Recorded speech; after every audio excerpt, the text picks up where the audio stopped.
Where is it on the fucking list?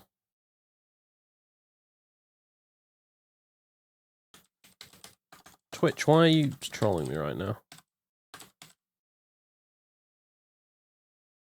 There we go.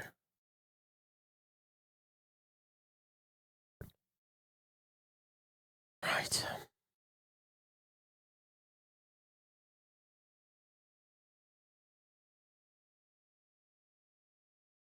Game capture, properties, medieval2.exe.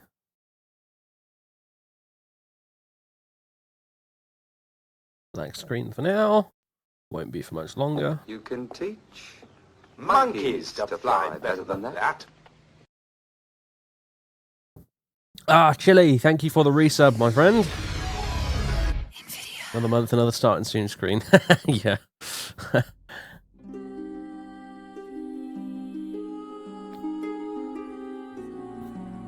War. It has always been a part of life in the British Isles. From Roman times unto present day, no king or emperor has called this realm his own. 5 kings now stand ready to do battle over these lands. They will make Britannia theirs, or die in the attempt. This is actually a documentary about Brexit.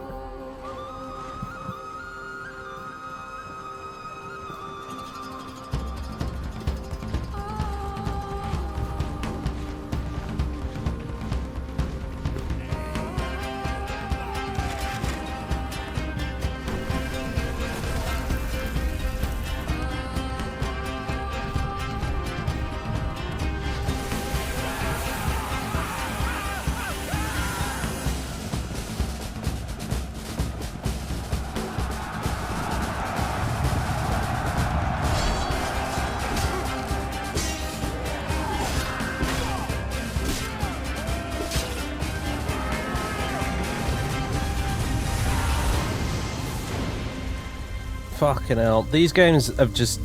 but I wish the new Total War games had soundtracks as good as the old ones. I mean, Jesus Christ. Bring back Jeff Van Dyke. There needs to be like a... I need to sign a fucking petition for it or something. I don't know. Anyway. Oops, not multiplayer. Fucking hell.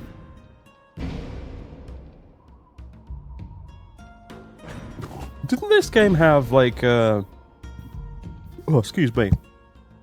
Yeah, it did, Hot Seat Campaign. Oh, man. Yeah, I remember doing this with my brothers back in the day. When we used to play this game. We would actually do Hot Seat campaigns. Yeah, it was good fun, actually. I think it was a Kingdoms only thing, but you could get mods that added it to the base game, so... That's a thought, isn't it? I wonder what if you did a Let's Play series where you played as more than just one faction? That could be quite interesting.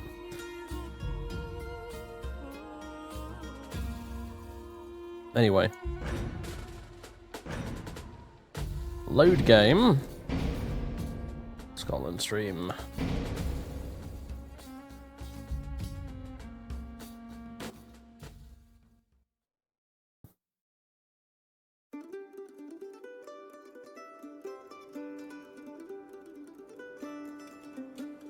Yeah, well, I'm kind of saving a lot of this for my epic Total War rant video at some point, but the stupid mocap animation bullshit is actually, it's not only a waste of resources, but it actually objectively makes the game worse because of the way that it forces the combat in the game to work because of the kill move animations. It's yeah, the stupid animation bullshit, like like Creative Assembly's obsession with making a cinematic experience with loads of flashy animations and graphics and silly bullshit like that. It has objectively made the games worse because they had to basically, when they made the new engine, you know, the Warscape engine or whatever it's called with Empire, they had to basically make the combat fit around the stupid animations as opposed to making the animations fit around the combat, if you see what I mean. And it actually made the game worse.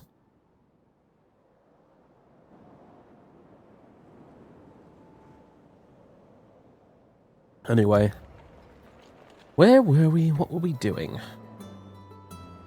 Well, yeah, we just conquered? I can't talk today at all, can I? Fucking hell, it's like I've turned up drunk or something. I swear to God I haven't. We've conquered the Isle of Islay, I believe is how I was supposed to pronounce it, from what I remember. Yes, and then... the Norwegians somehow failed to take Skye. I don't really know how. But they did. I'm a king. Is there something I can do for you? I'll go ahead and see if we can trade map information. Your plan seems good. There we go. Now we can actually get a good look at what these guys actually have their hands on. So they've got the Isle of Mull, the Outer Hebrides, Orkney, and they've got Caithness and Sunderland. Alright. Sutherland, sorry. Sunderland's down fucking here. Right, so yeah. They don't have a lot. We should be able to wipe them off the map pretty quickly, to be honest, so... kick them out of Scotland. Get lost. Then we can focus on the English bastards.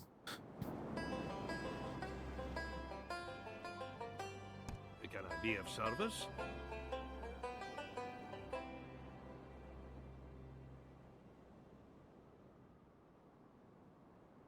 Yeah, that's the thing as well. They don't even look that good. Like, there's no trade-off at all. You get nothing for all that wasted potential. It's like... They really piss me off. They honestly do. But anyway. Medieval 2 really had the best balance. It still kept the basic combat system that was based around unit collision. But they did also have some fun finisher moves every now and again. You know, like, it had the perfect balance, ultimately. It wasn't like Rome, where everyone was just a robot stabbing the air in front of each other constantly. But at the same time, they didn't just destroy the combat system for the sake of some flashy, you know, mocap shit they could put in the trailers for the game. I swear, Creative Assembly just... I don't know what's going on with those guys. Like, half the time they're geniuses, and the other half of the time they are so unbelievably stupid, you want to strangle them! Whatever, but anyway. Alright, Foxlord, see it. To loot. Remove loot first. Yeah, pretty much. Alright, I think we can end turn, really. There's nothing else to do at this point, other than march out of Inverness. Can't even recruit anything, though, because we've got fuck all money. Our projected profits are appalling, so... And I'm worried about these English bastards over here. I keep building watchtowers. I don't think they're going to do anything at the moment. They're too busy fighting the Irish and the Welsh, I would assume at this point. But we'll see. I feel bad for them in a way, because in my current Attila campaign, I'm playing as the Western Roman Empire, and my Britannia provinces are getting ass-fucked at the moment, because both the Caledonian and Picts factions and the Gaels in Ireland, they all declared war on me, and the Saxons at the same time, so Britannia is getting just, bukakied basically by the Saxons, the Caledonians, the Picts, and the Irish, all at the same time. It's just siege battle after siege battle, where my town militia are like valiantly trying to hold the line against superior numbers. It's pretty cool actually, but it's getting a little tedious, actually, if anything.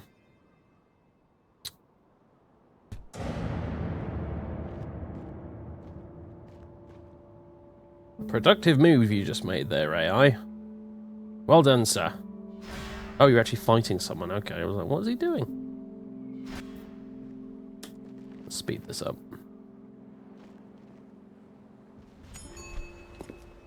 Colin Menzies. Nope. Do I have a princess wandering around here somewhere? We will do eventually, yeah. It is in both our interests to trade. Harold, the Norwegian merchant. Let's see. So we've got... We do not count you as enemy. Captain Einstein. I love how... I like how half the factions in the game sound like they're Russian, even though they're not. Like, the Danes, the Norwegians, the Polish, the Russians... basically every faction in like vaguely Eastern Europe in this game has this Yakov Smirnov accent. It's very odd. And all the Latin factions, so the Italians and the Spanish and the Portuguese, and they all sound like they're from Mexico.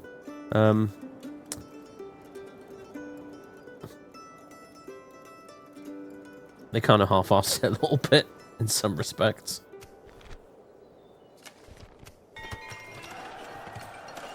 Oh, lots of construction then. Okay. Oh yeah, that's the thing. We wanted to give Isle walls, didn't we? Or at least repair the walls. Roads, land clearance. Yeah, let's get some farms. We're going to have a public order problem here, unfortunately, as soon as we leave. What's that going to cost? Can't be asked. They're just mercenaries anyway. Irish Kerns. Town militia. We're going to want some town militia to leave behind, honestly.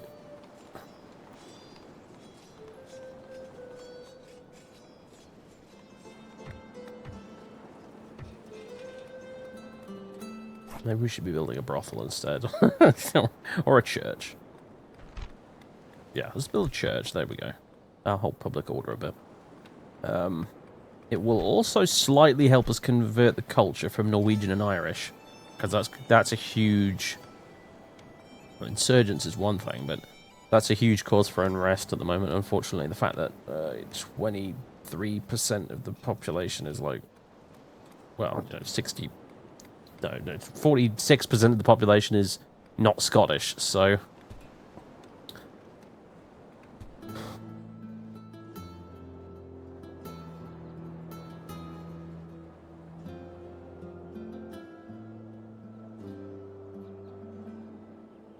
So we can't make any moves against the Norwegians yet, although they are gathering on the borders at the moment in a very threatening sort of looking way, actually.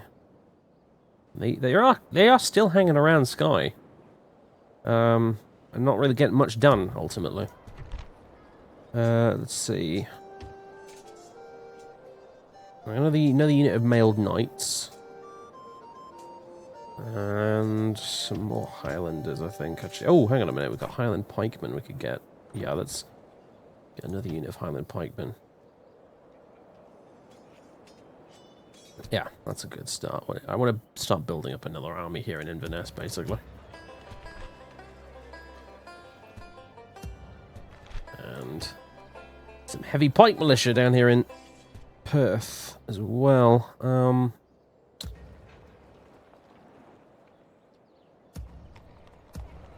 That's out of money again, unfortunately. We don't get a lot to play with each turn, do we? What is it you wish to talk about? Would you like to trade map info? Apparently it's generous, but alright then. No. Really? Cannot quite. Oh yeah, and the Irish sound like they're Scottish. Aye, farewell. You strange individuals. Fine. Whatever. I'll just wait another turn, actually, honestly. I mean, we kind of already have most of the map information from them we want, ultimately. So, it's actually kind of pointless getting map info from them. Don't know what else to do with this guy, honestly. I guess he can just sit there as an ambassador to the Irish, really, if anything, because I've already sent one to the Welsh. We can talk to the English virtually any time we like. Not that we'll be doing much talking to the English. What is it you wish to discuss? Wouldn't mind some map information from the Welsh, though. This seems quite reasonable. Until we meet again, sire. Oh yeah, and the Welsh all sound like they're from fucking Somerset. Not even Somerset. What am I talking about? You know, like somewhere in the south of England where what people are posh. He sounds like he's from bloody Kensington or something. Right, yes, that's what the Welsh have. I've played as the Welsh in the Britannia campaign before, actually. It was good fun. Serious underdog faction, but good fun.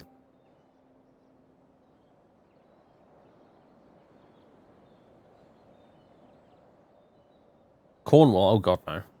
No, no, no, no. No, you'd know if he was from Cornwall because he'd sound like Long John Silver.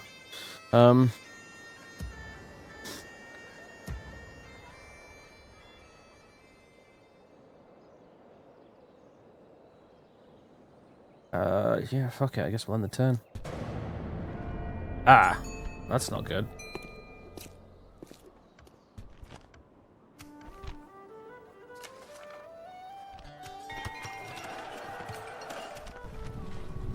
Right. I've had just about enough of your shit, Norway, if I'm honest, actually. I don't know what you're... Yeah, I'd like you to get off my land, mate. That's what I want.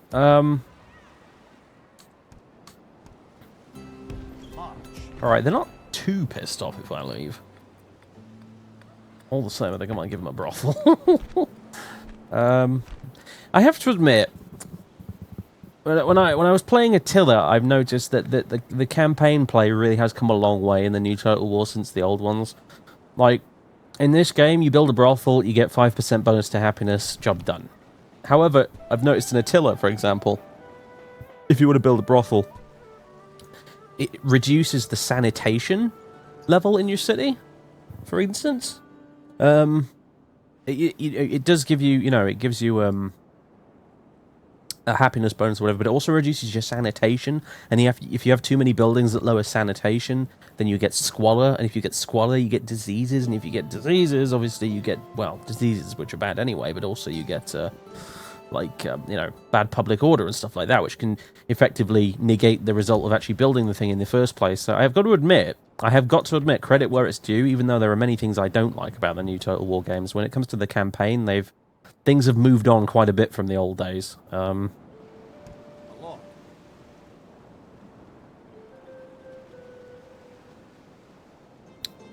Right, yeah, let's hop on board and... Aye, Captain. Mull. Could we try and take this now? Can we attack Mull while simultaneously attacking Thorkel? Are you serious? Thorkel. We seek passage, not battle, outlander. Because we outnumber them right now. And we're in our own territory, of course, which is always nice. Thorkel, motherfucking Thorkel. Move out. And I'd like a field battle, honestly. I really would. I'd like a field battle because we've had nothing but sieges so far. I think we should probably hit them now. So fuck it, let's get this over with then.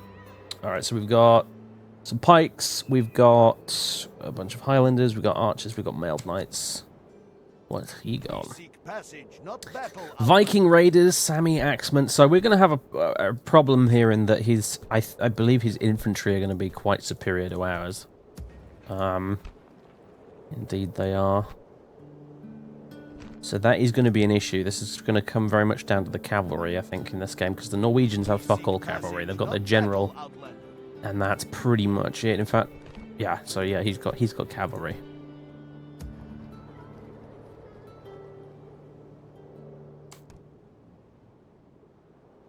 How should we go about attacking him? He may retreat if we attack him, and if he does so, he may end up parking himself on the bridge. Aye, forward. Listener crossbowmen, Highlanders. Fucking hell, they're expensive, what? Marching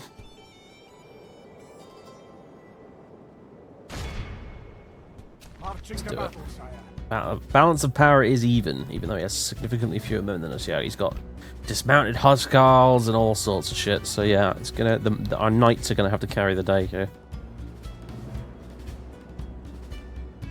For Scotland, lads! For the king! God, man, music and the voice acting and everything just never fails to get you pumped.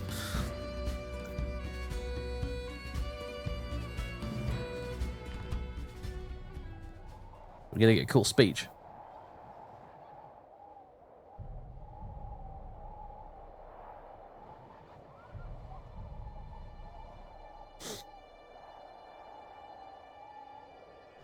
Some of our foes have a price on their heads.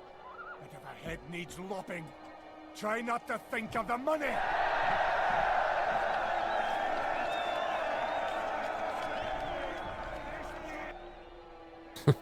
He doesn't seem to be getting any good speeches in this expansion, unfortunately. Right.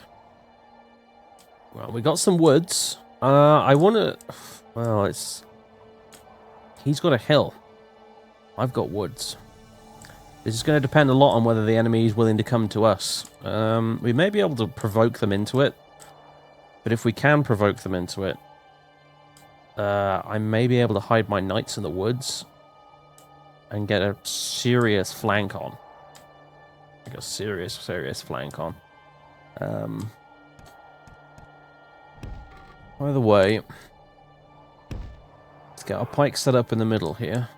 This is what I'm thinking, you see. This is what I'm thinking. Pikes in the middle here. And we'll flank them with the Highlanders.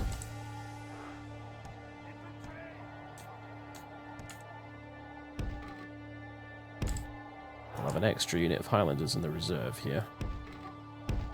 So they can just run off to wherever it is they're needed. And we got some archers.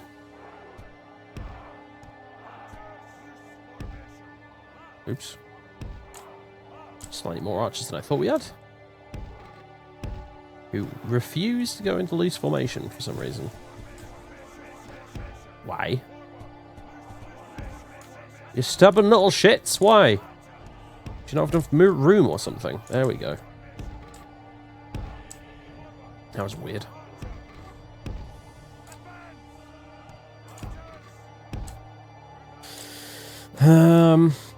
Yeah, and then our knights, our kniggards here.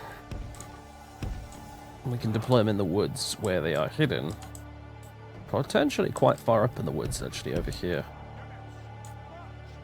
And then they can sally forth when the moment is right and get a huge charge bonus with all that open ground in front of them. And then just totally muller the enemy from the rear.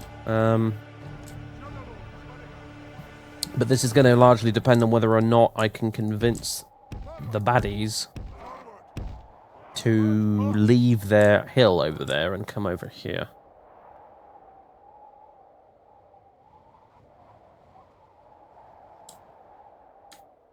Please liberate Mull, we're getting heartily sick of mead. Right, so...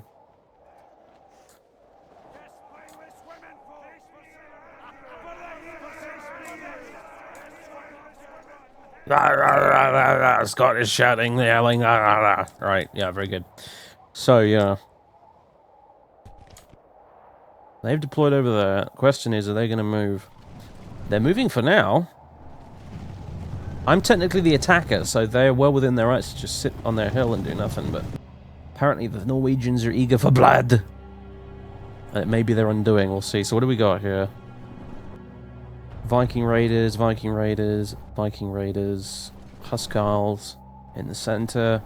They're really heavily armored Huskarl dudes in the Sami Axemen, and then more Huskarls. So they're all their good shit is on the left, on their left, outright.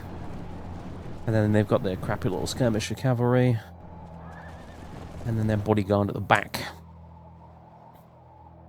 Right. Our pikes may be able to keep them at bay, in spite of them being superior infantry man for man. So I was thinking I might have to run forward with my archers to get a reaction out of them, but it looks like they're going to come to us, which is damn good news. Because what they don't have, what they really don't have, is anything remotely resembling spearmen. So that's great news for our knights, basically. We don't want to get, bogged down in single combat with them, with our cavalry, for sure, obviously, but, yeah.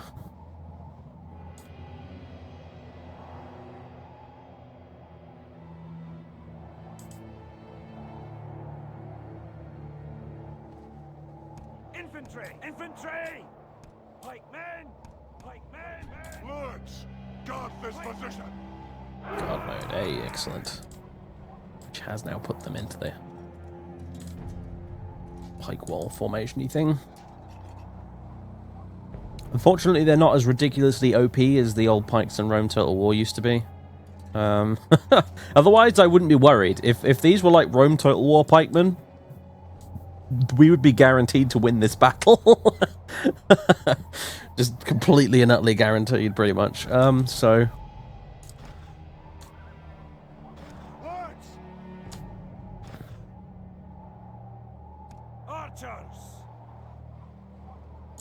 You can shoot them whenever you like. Come on.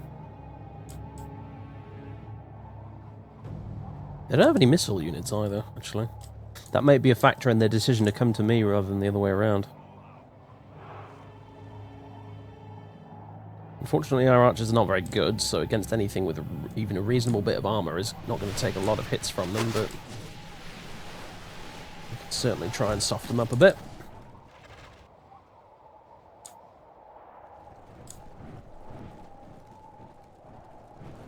Well, they're taking some hits.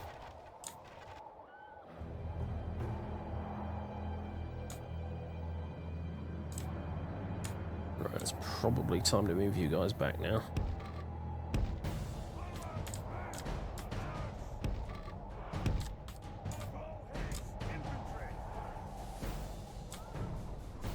Don't fuck up the formation too much on your way through if you can help it. Oh god, here we go.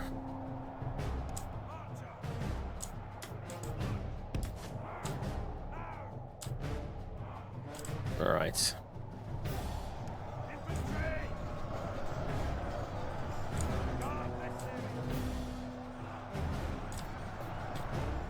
Now things are about to get interesting.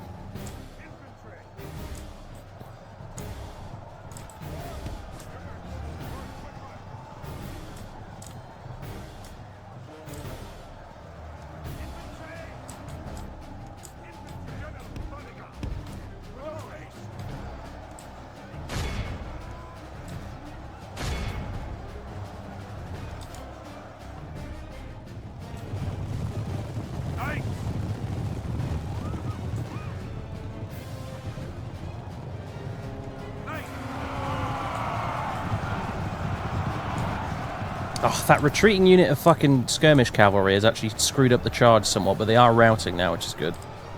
Alright, you know what, actually abort that charge, get up here.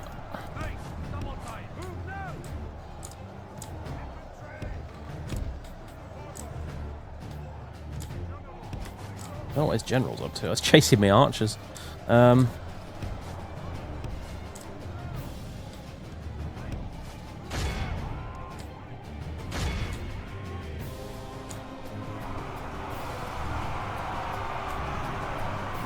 Beautiful.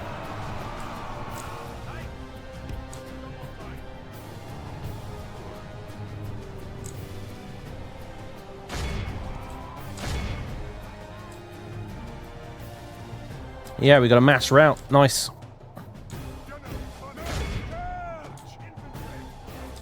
Only half the enemy force remains. I will tell you why I have battle timer on. It's because occasionally the AI in a siege battle where you are defending likes to occasionally do some silly things, like stand outside the walls and not do anything. So that's why I have battle timer on, ultimately, is because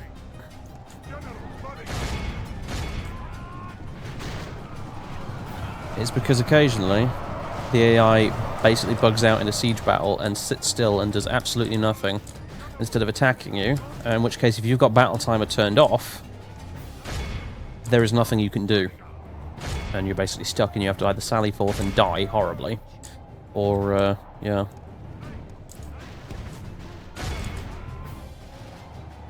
Or just sit there for eternity.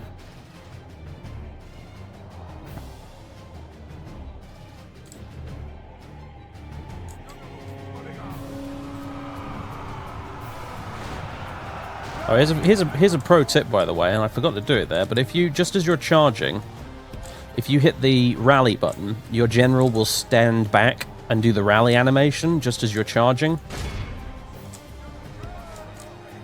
And therefore he won't be in the immediate firing line when the charge goes through.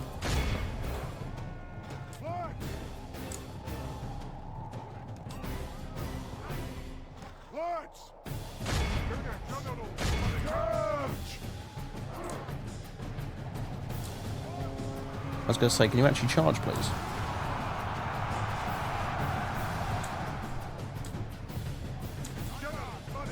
Well, as predicted, the cavalry definitely won the battle for us. It's the one advantage we have, really, over the Norwegians at the end of the day. By the saints, Yes! our men have slain the enemy general. Without him, his troops will lose their will to fight. Fucking beautiful. Thorkel is no more. Our cowardly foe runs. It is time to press the attack. Beautiful. Right. Now we just need to chase down the stragglers. It's not even worth bothering, is it? There's so few of them. Kill the rest of his bodyguard and we'll kill these dismounted Huskars, though.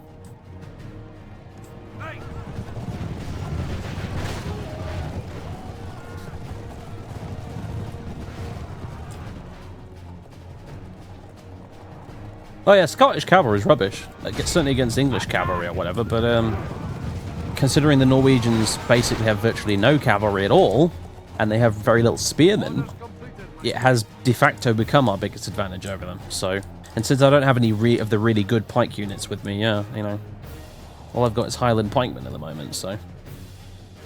If it was a straight-up infantry battle, we would have lost, so.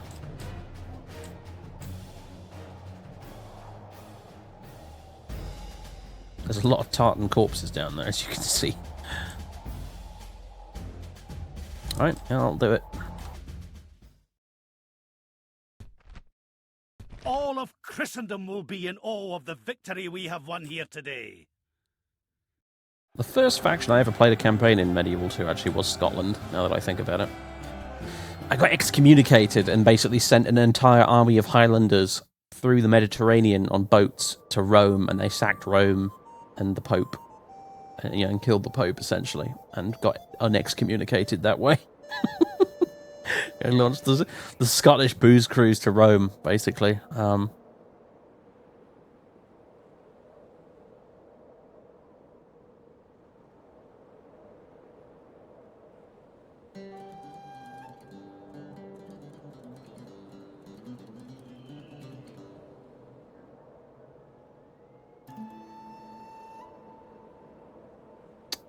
Right. Lots of men captured. Yes, you have earned the ransom, Lord. Take it. Yes, yes, we'd release you too, my lord. Dear God, anything but that. This is what Total War games are missing these days. Dear God. It's the funny little things like that, you know, that give the game character. Ugh.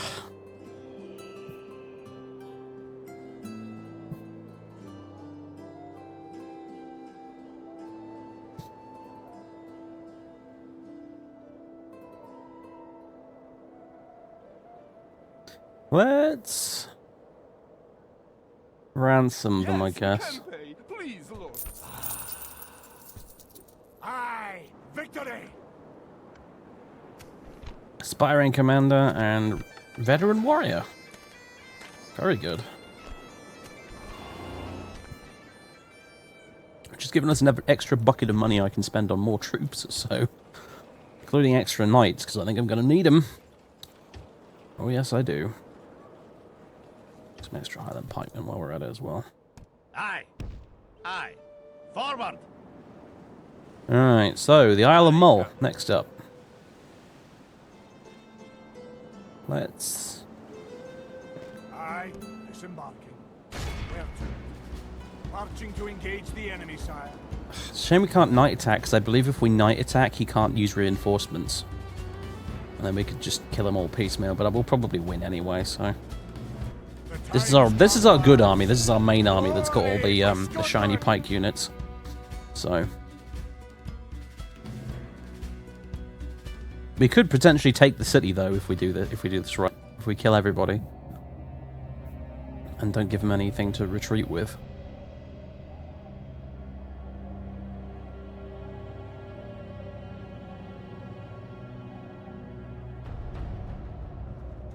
When you get close to your foes, try to breathe through your mouth.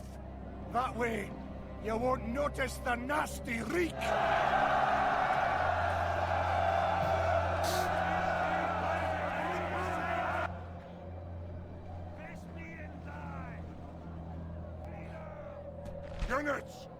my orders.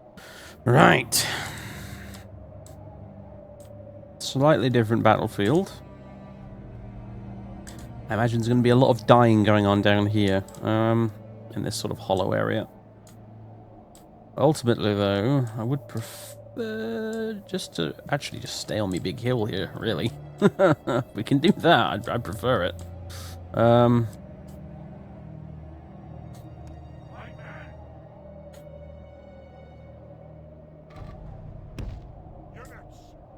Yeah, our pikemen are not... They've had some casualties on account of all this sieging that's been going on, unfortunately. Which is not helping us very much, actually, in this battle, particularly.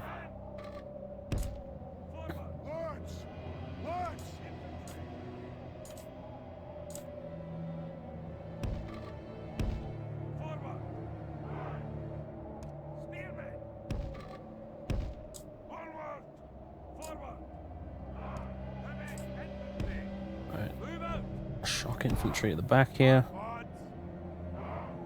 And the archers.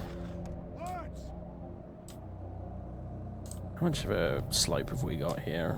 Enough of a slope, yeah.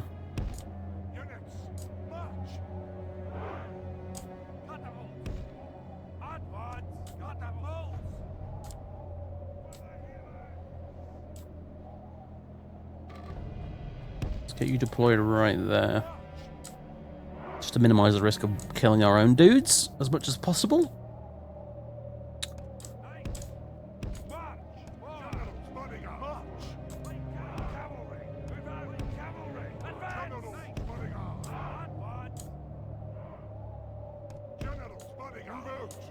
Alright. Right, looks good enough to me.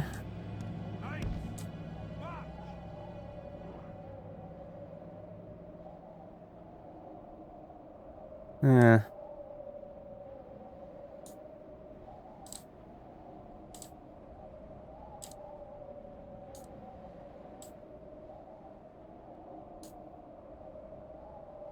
The enemy are bringing in reinforcements. Right. Are they going to attack us one at a time here, or are they going to try and meet up first?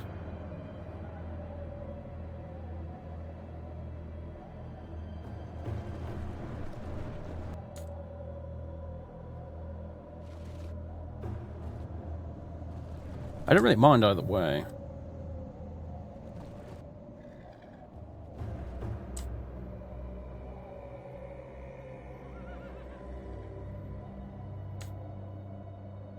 Could cavalry charge them in the face as they're climbing up here, I suppose, but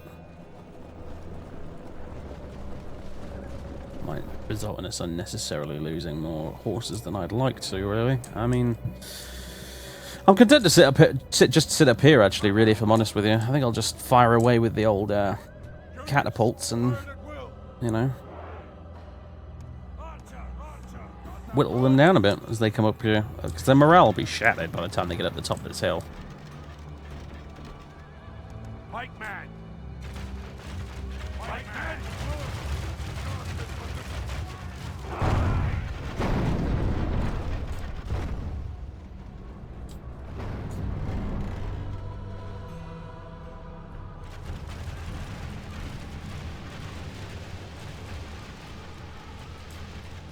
The archers do some weird shit in this game, don't they? They fire these ridiculous arcs, don't they? I guess it works, though.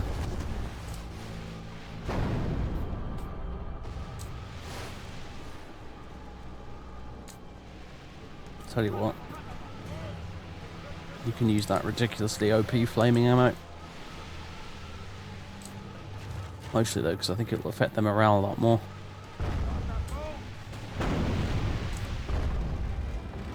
Oh, that was a good hit.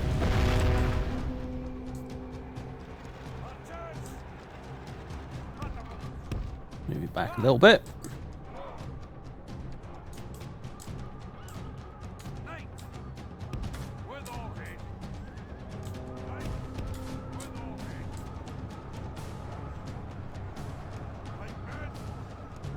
Are you What are you doing, guys? Come on, move those fucking catapults out of the way. Oh my word. Holy shit! Oh yeah, I'd right after that too, I think. Holy crap. I forgot to tell him to stop firing, and look what happened. Holy shit. Good grief. Tell you what, actually. We'll unleash these border horses, because they're great at chasing down routers.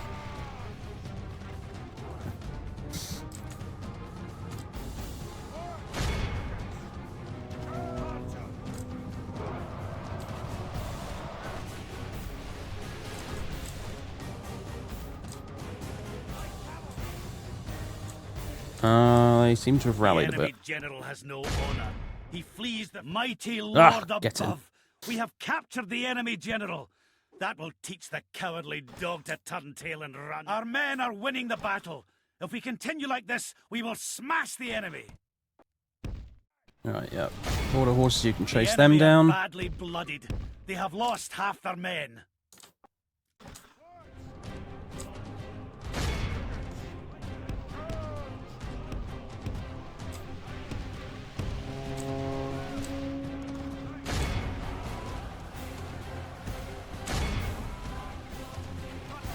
Yeah, you can just stop for now. Or you kill our own dudes.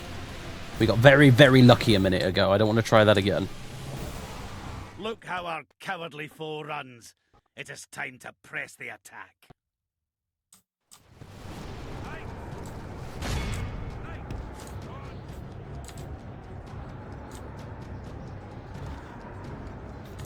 Alright, we've got another problem forming up here on our right-hand side. The battle is very much in our favor. If we remain true and steadfast, victory will be ours.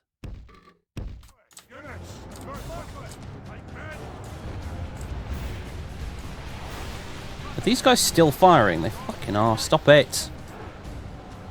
I think they just killed a whole bunch of my dudes there.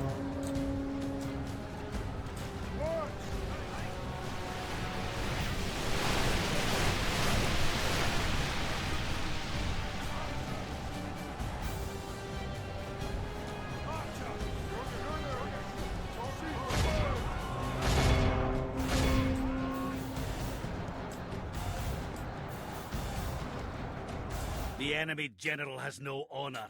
He flees the field of battle and abandons his men.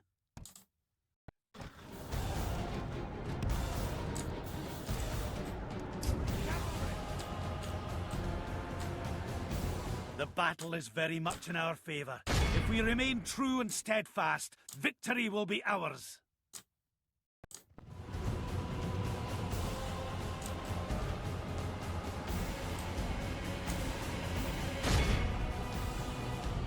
The enemy are badly blooded. They have lost half their men. Right. Mighty Lord above, we have captured the enemy general. That will teach the cowardly dog to turn tail and run. Captain Siegfried and Captain Swain. Oh, no more.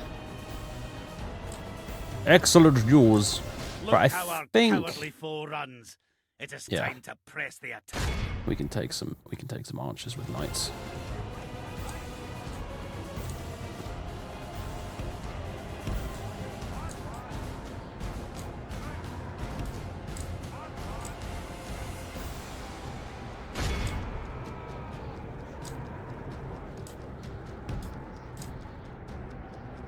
I'll let the border horses do what the border horses do best. Chase down those guys.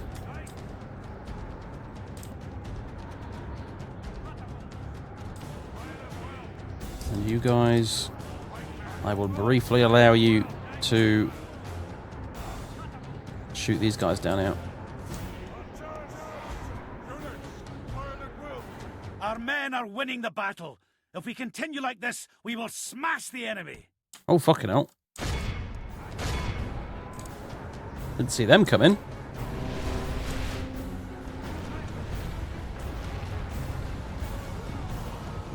Like half the unit got left behind there. Right, luckily for us, these Svenna here are fucking useless. They're completely awful, so... We we did it. Fantastic. It is time to press the attack.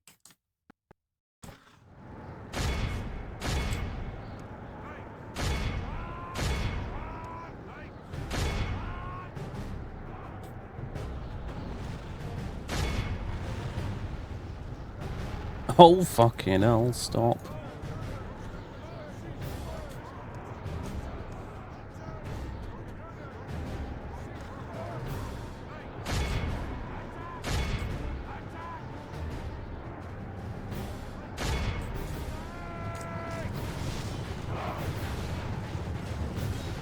I do love cavalry factions, I have to admit, even though I'm not playing as a cavalry faction by any stretch of the imagination. They are grand.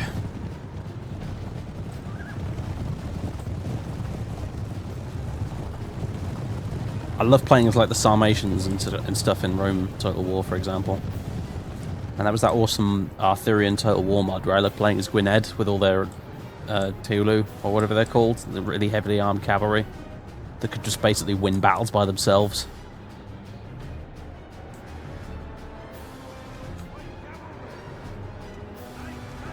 All of Christendom will be in. I've always wanted a good Mongol Total War game, to be honest.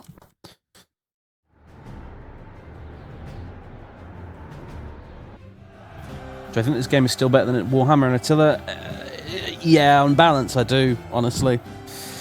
But, well, I mean, Warhammer I've not played much of.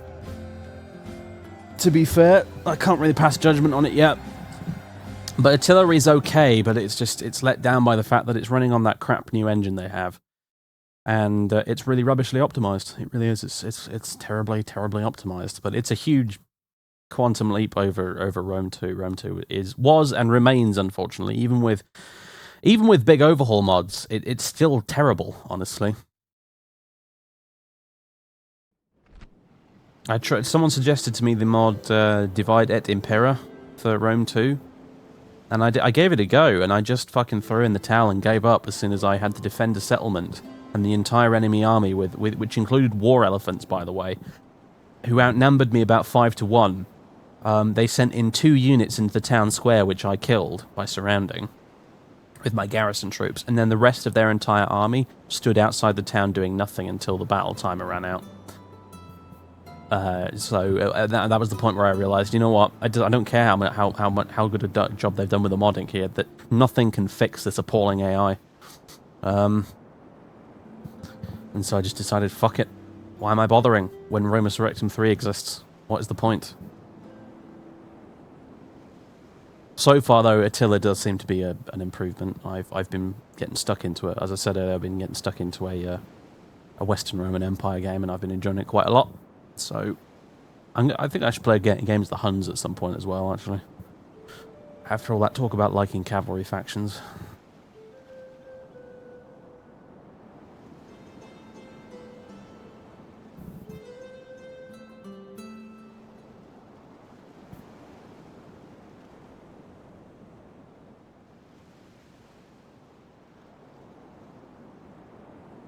Yeah, the performance really does let Attila down. It's actually genuinely pretty fucking annoying, because the game, aside from that, is actually not bad at all. I'd put it up there with Shogun 2, perhaps, maybe just slightly behind it, but you know,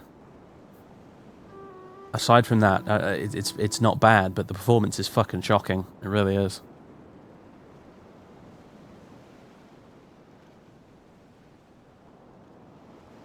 Alright, what do we want to do with this lot, then? You have earned the ransom, Lord. Take it. It is a lot of money. Yes, but... No. Why? Because they're going to march back into the town. Otherwise. And then that'll make it a bastard to try and take.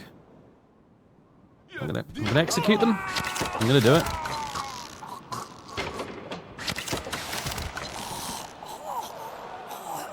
There we go. Your foes lie dead at my feet, sire. Command me. We shall slaughter them, sire. Prince Gilpatrick is now more loyal. Victory! I should fucking hope so. These people He's finally getting a point of dread. He's been flip-flopping between chivalry and dread for whole turns now, but he's finally getting some dread under his belt, which is good.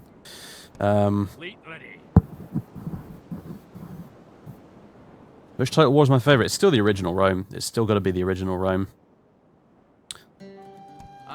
If I had to rank them, I suppose I would rank it Rome, Medieval 2, Shogun 2, Attila, and then the original Shogun, and then Medieval 1. Oh, excuse me, Medieval 1. And then... Oh, no, I forgot Napoleon. I'd rank Napoleon just behind Shogun 2, I think, actually. I may grow to like Attila more the more I play it, but for the moment, yeah, it definitely goes Rome 1, Medieval 2, Shogun 2, Napoleon, Attila, blah blah blah, so on and so on, and then at the very bottom, it's like Empire followed by Rome 2, and Warhammer. I have no idea about it yet because I've barely played it. So no, Napoleon's AI was actually okay. Empire had the shockingly stupid AI. I mean, Total War games have never really, since the original 2, had particularly smart AI. But yeah, Napoleon was actually pretty solid. I think a lot of people don't realize that because they either confuse it with Empire, or they were so disappointed with Empire they didn't bother to play Napoleon. But Napoleon is to Empire as Attila is to Rome 2. It's just overall a massive improvement. And ultimately, I think that their engine, their Warscape engine, it works much better with ranged musket battles, than it does with melee. So.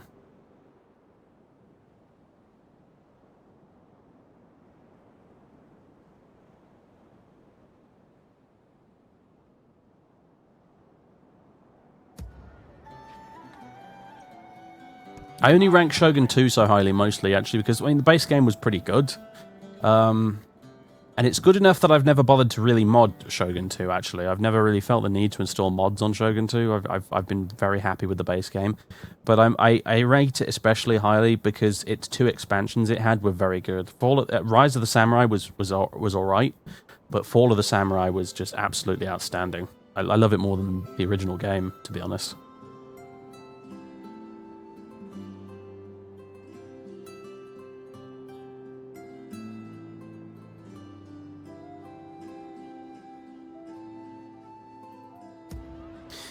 Their excuse for selling the gore packs is if they don't sell them, if they give them away for free, then it raises the rating for the game past the whatever the current one is. But it's a bit fucking disingenuous, to be honest with you, because if you really only cared about that, you'd sell the gore pack for like 20 pence or something. You'd give it away practically for free, but not so much that it was actually free. But they don't, so, Aye, my king. Right. You guys can stand on this bridge for now.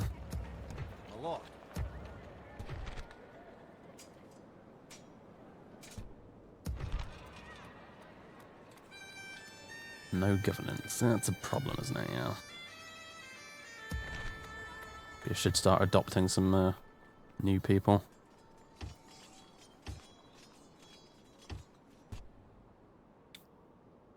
My king.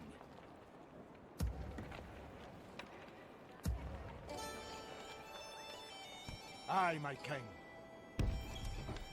My lord. March.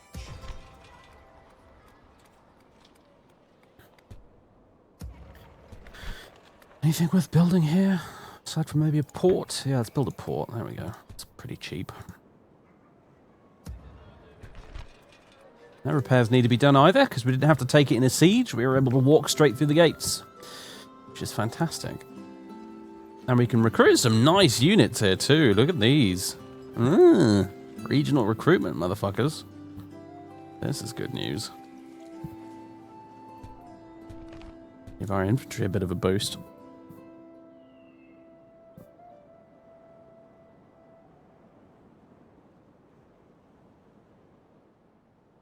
How many sons has the king adopted that are older than him? Only one so far, because I've stopped him from adopting any more. But I may need to adopt some more, just because I think I need more governors and generals, so... Aye, my king. Right, yeah, you can just sit around on there. That's if those, I tell you what, if those guys get together, that's a significant army, but we will have the bridge, at least. The only problem with the bridge is it won't allow us to use our cavalry. So... Oh, we've got reinforcements on the way anyway, so... Aye.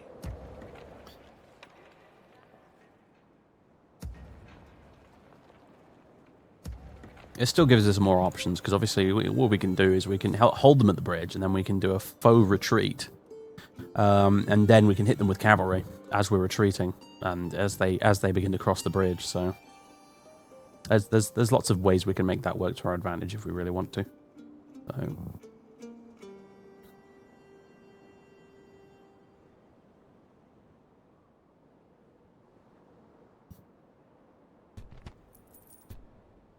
I still rank Rome as highly as I do, but for two reasons. One is the ridiculous number of mods available for it, because I keep banging on about Roma Surrectum 3, but Roma Surrectum 3 is effectively the game Rome 2 should have been.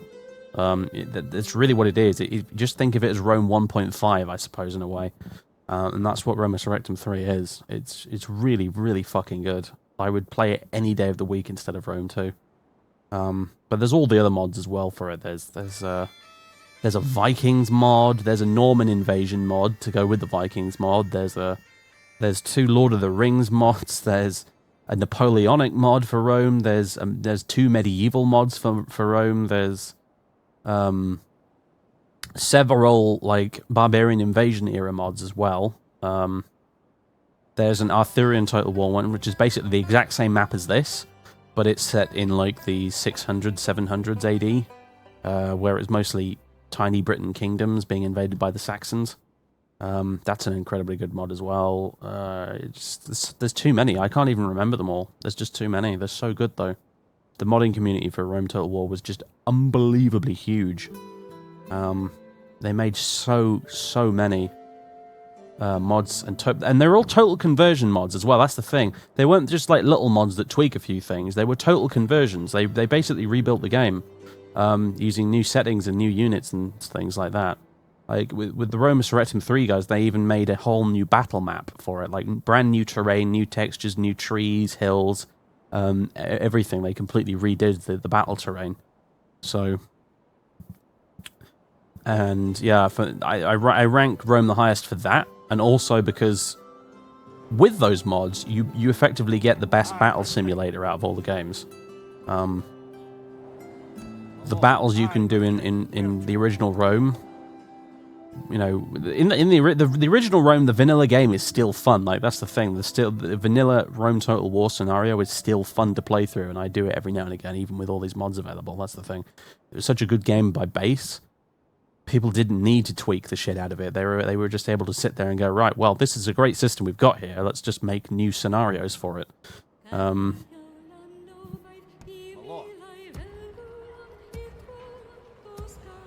But especially with those mods, you can have battles that are the closest the Total War games effectively get to anything that's in the history books. I'm gonna probably stream Roma Surrectum one of these days, just so you guys get a taste of it. But the Rome campaign, which you can do as Roma Surrectum, it starts off just as Hannibal is invading the Italian peninsula. And it basically starts you off with one huge battle about to erupt between Hannibal and Flavius Julius Nepos, or whatever his name was. And it's an incredible battle, because it's a full stack versus full stack affair with totally historically accurate army rosters on both sides. And the battle itself usually lasts about an hour to an hour and a half. And you always end up starting it off with a really extended skirmishing phase, followed by flanking attacks. And then the armies close in, there's a little bit more skirmishing, and then you start closing in melee, but not all at once. You close in melee maybe one of the flanks, rather than all at the same time. And then you do more flanking maneuvers, your cavalry starts to get involved. The whole thing lasts for well over an hour. until eventually one of the two sides will break and start routing. Typically, eventually, I mean, when I last did it was when I managed to, kill Hannibal himself in single combat, which caused one or two of his units to start breaking, which, had a bit of a domino effect, but it wasn't immediate. It just slowly ground their forces down to the point where they ended up all fleeing. And it was great. It was just like out of a history book, because obviously in real life, those battles took hours. They really did. They took such a long time. In fact, quite often they were fought over a period of days. So, it would take a long time. They would spend a huge amount of time just skirmishing and stuff like that, which is exactly what you end up doing in Roma Surrectum. And because of the way I'm going to actually grab you, because the Norwegian king arrives. Uh-oh. The Norwegian king Håkon Håkonsson has arrived in the British Isles. We had best ensure our coastal towns are well defended, as the Norwegian king is accompanied by a large fleet with Viking raiders aboard. Oh dear.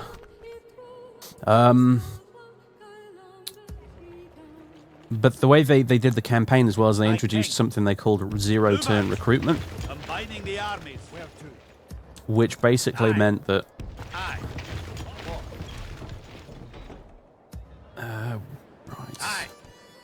Lord. Move out.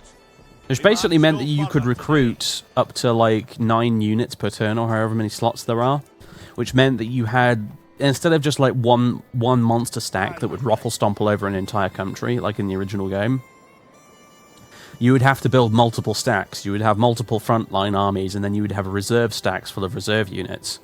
And then you'd fight, instead of just one monster battle, you would fight a series of battles in one larger engagement, and then you would have to bring reserve stacks with you to replace, casualties you'd taken in those frontline battles in order to move the whole thing forward. So what you ended up doing is you had to basically... It was purely emergent gameplay, this. They didn't introduce like some sort of fancy supply system or anything with scripts or anything, but just through changing the way the recruitment worked, by simply lowering the recruitment time per unit to 0 turns for each of them, you ended up it forced the player to create this whole logistical system for waging war, by themselves. You'd end up building forts to store units in. When they were in a vulnerable state where they only had infantry with no supporting cavalry or archers, you put them in forts for defense so they didn't get flanked and attacked on the campaign map. It was just fucking fantastic. It really was. It was like the closest you could really get to what it would probably feel like running the Roman military. It was just so damn good. And they did that with just a very simple change to the game. And they managed to basically overcome a lot of the issues with the campaign with a completely new building system as well. They completely overhauled the building system and the way the regional governments worked and things like that. And so basically the short version is, it's what Rome 2 should have been. It's the game Rome 2 should have been, but you can get it for free. It's ridiculous.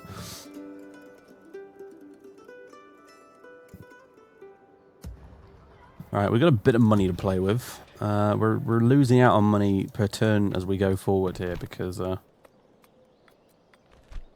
ultimately we are recruiting more and more men, which is thinning our budget down.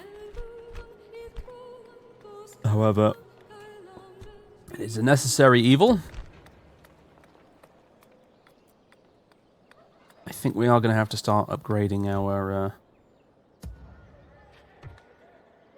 Where the fuck is this guy I adopted just now? We've got a rebel army there. I need to deal with them. I'd welcome a trial by arms to end this feud.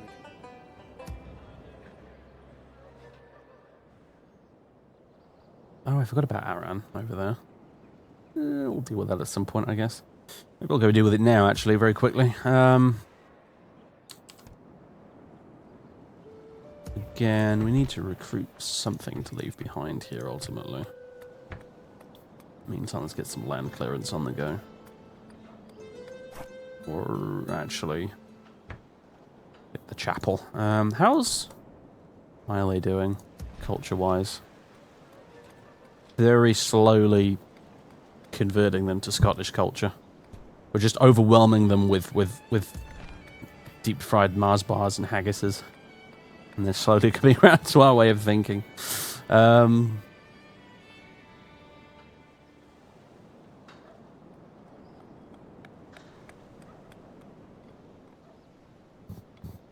Yeah, let's build that there this turn. And army-wise, let's leave that small unit of Highlanders behind for now. Ugh, that's not going to work, is it? Fuck's sake. An enemy to crush. Aye, Lord. Aye. There we go. That'll do the trick. Fight. So you guys Into the transport. can go up down here and grab Aran in a second. It doesn't even have any walls. We could just take it in a single turn. It's fantastic, actually. In the meantime, we'll have to get ready for the Norwegian rape train, apparently, because the king's arrived. Come closer. My lord.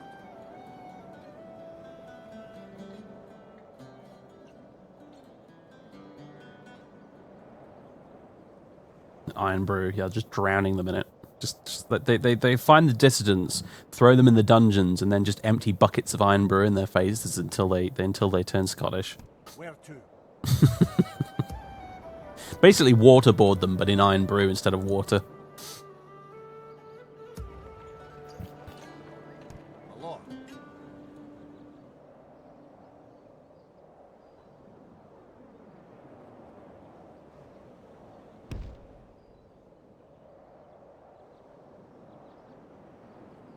He gets a brothel, Mark gets a chapel. Yeah, pretty much.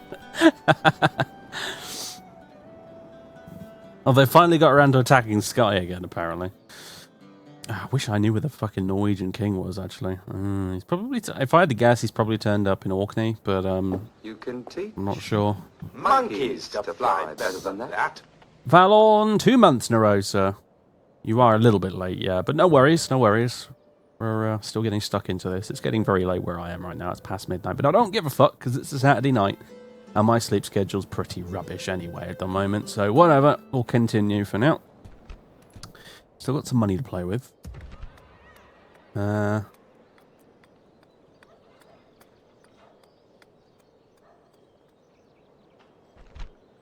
Blacksmith might be a good idea, actually. Yeah. Actually, no, that's a weighted term for the port to finish, so...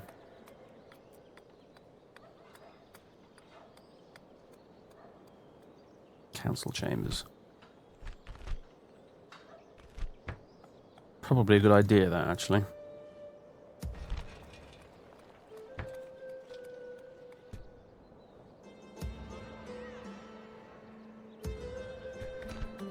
Right, that's a lot of money for this turn. These rebels... Could go chase them off into the hills, I suppose. Aye, my liege. Adam de Kilconnath. He's a smart, fair fighter, and he's severe. Means he's not going to be very forgiving towards these rebels, it would seem. He has an architect and an astrologer. Interesting fellow. Well, he's off to kill some rebels today, so... Aye, my liege. Mike. I look We've forward. got 4 units, so let's bring Aye, a couple Lord. extra. By your will, sire, we shall engage. Glory Alan and of Rothshire, honor to okay. the Highlands. For Can you the do night honor of attacks? No, Scotland, apparently not. We march to battle.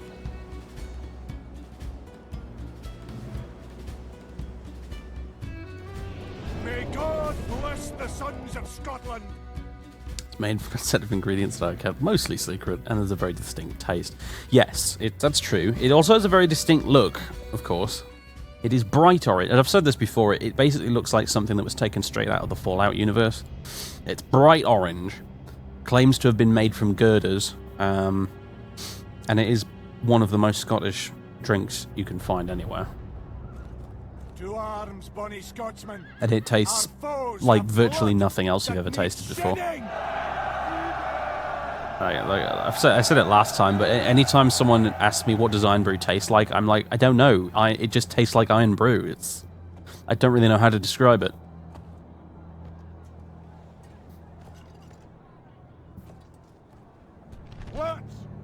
Right. What do we have to work with here? God, it's a bit awkward actually. Let's deploy over here, I think. We don't have any cavalry to work with today, unfortunately.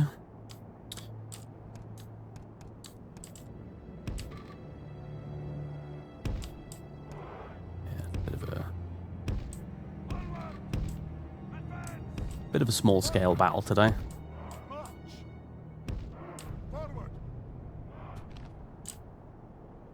Am I going to have to come to you, or you're going to come to me, apparently? So he's got pikemen, Highlanders, and some border horses. Alright.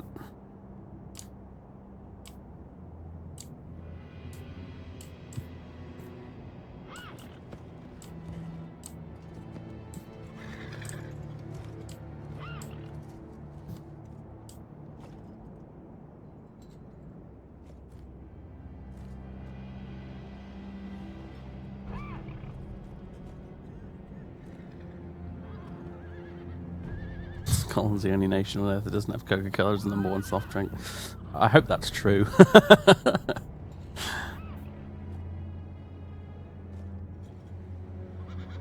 I could do with a bottle of Iron Brew, actually. I'm going to go get some this week, I think. I've got, this weekend, like from Friday night onwards, I've got the house entirely to myself. So I'm going to be ordering pizzas and 2-litre bottles of Iron Brew and all sorts of unhealthy shit, because that's what I always do. When no one else is here, I can act like the pig I truly am inside and just eat the most junk food ever. Just takeaways the lot, and I'll probably end up streaming the entire weekend as well, because that's what I normally end up doing when I've got the house to myself. Because I can yell and be as loud as I like when there's no one else here.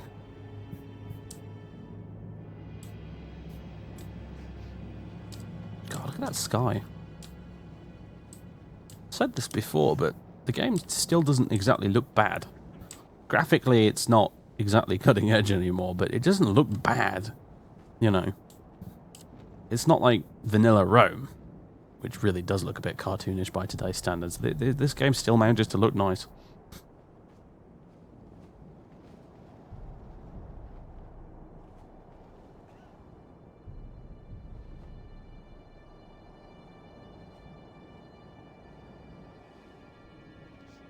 Yeah, it has aged well, admittedly, yeah. I discovered the other day that the Europa Barbarorum guys who made the obscenely accurate Rome Total War conversion back in the day, they actually released a Europa Barbarorum 2 for Medieval 2. It's literally just ancient Rome. It's basically their Rome Total War mod, but converted to Medieval 2. I should probably give it a try one of these days. The only reason I haven't so far is because it has some slightly awkward installation instructions, unfortunately. Like, I don't like dealing with awkward installation instructions. Especially when I could just go play Roma Surrectum instead, but I should probably check it out.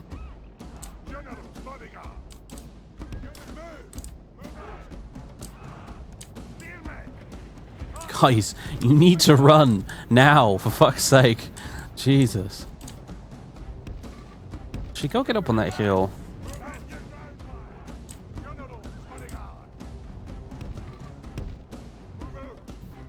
Yeah, I've got you flanked now, matey. Now what are you gonna do? I'm just gonna stand there, apparently. Well, they're gonna get involved. Flanking time.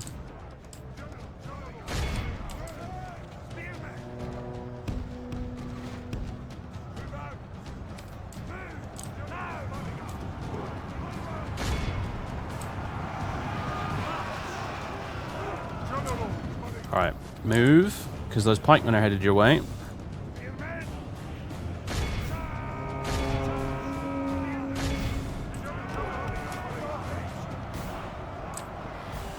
Oh, you sneaky little shits.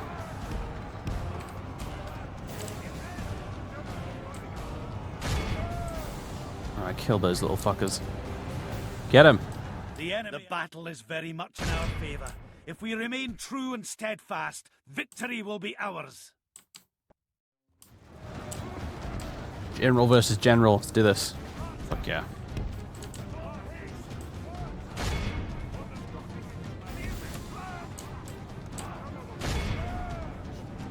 Get him.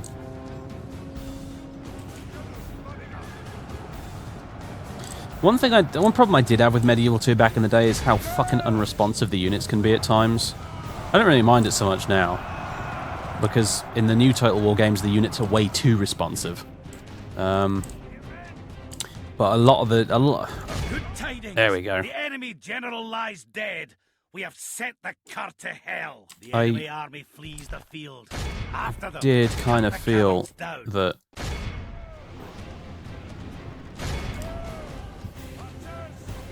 I kind of feel at the time when this game originally came out, it was a bit too sluggish for my liking.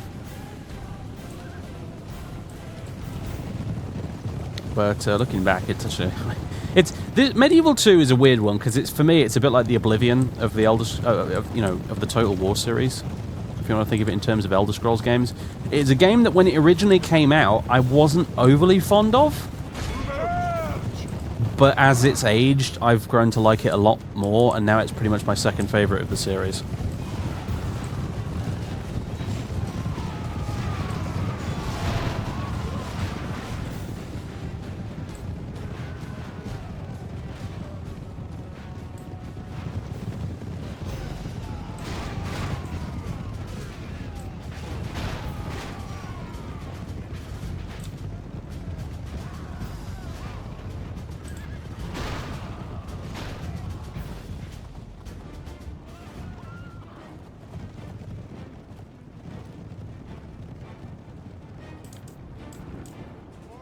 The trick with pikemen really is that you need to be in open ground, standing still. But what you also need to do is you need to make sure they're in guard mode.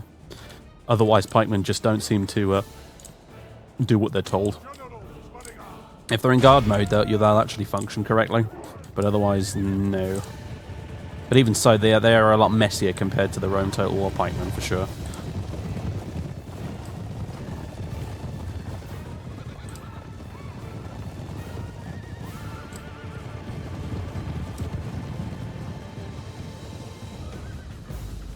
And this is the thing they seem to suck at in this game, even more than previous ones, is units seem to be really terrible at chasing down fleeing enemies.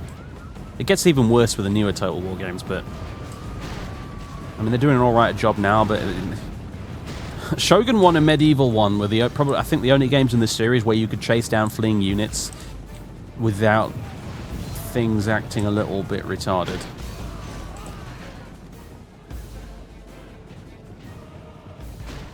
Like, why is this taking so long, guys? Come on.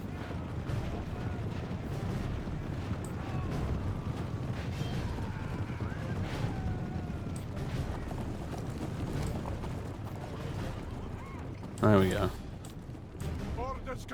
See, that'd be even worse in, like, Empire, Total War, or Rome 2, because every time you want to catch up to one of these units, they would have to do a little dance on the ground in order to get into position so that the mo-capped kill move could be played, and then so he could actually kill the enemy unit. So you'd be trying to chase down a small unit of peasants, and you'd be fucking stuck waiting for it to happen for like a good couple of minutes because all the pieces would be having to move around to get into the position to do their stupid animations. Whereas in this game, they just run up vaguely next to it. He plays this little swinging sword animation, and the guy goes down. It's nice and simple. And for a game where 90% of it you're zoomed out by this much and can't see what's going on down there, who fucking cares if they aren't really amazing animations? Like, what do Creative Assembly expect its players to do? Just play on the easiest battle difficulty and spend the entire battle at this level? Is that what they expect us to do? Just literally play on the easiest difficulty and then just spend the whole battle sitting here looking at the combat close up the entire time? Because that's what you would think based on the way they make their games these days. Although maybe that's unfair. Like I said, Attila's not bad, and Warhammer may indeed turn out to be fucking fantastic. I don't know. I've barely played it. I've done 2 custom battles, and I did a historical... Oh, well, it's not a historical battle, but I did a quest battle, which was quite fun, so...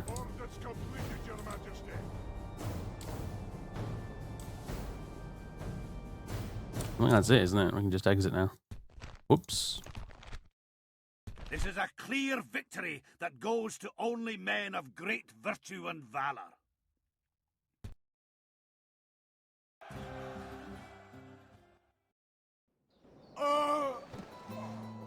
Get wrecked, rebels. A proud victory for Scotland's finest. Feels appreciated. Good. Aye, my liege. We did a good job. So yeah, you are appreciated, sir. Alright, okay. Meanwhile... Where to? Aye, Lord. It's going to take ages to get up there with those stupid catapults, isn't it? Never mind. Could do with some artillery, so... Good at making enemies rout, as we've discovered today. Aye. Yeah, we're more or less done here. There's not much else to see or do. Service? Go say hello to Carnarvon. That's a big fucking army. Wow. Not a diplomat.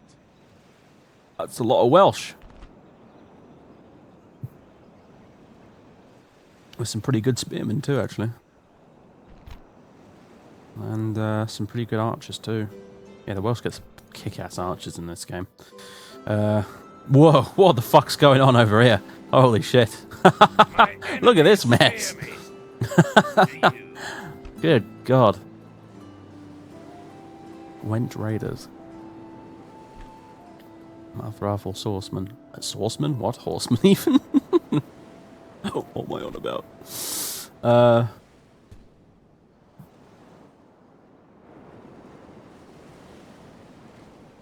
That's not even road. That's not even roads. That's the Isle of Man.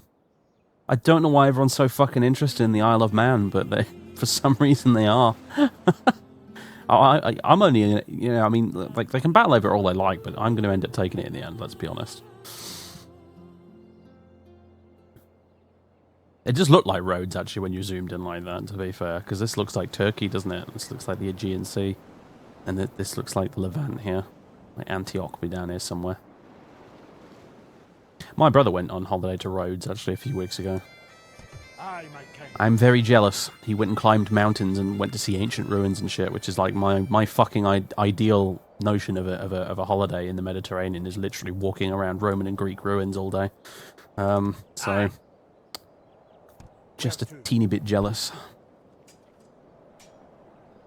Alexander Stewart. I wish I could make you king, Alexander Stewart. Or we could have an extra Stewart dynasty.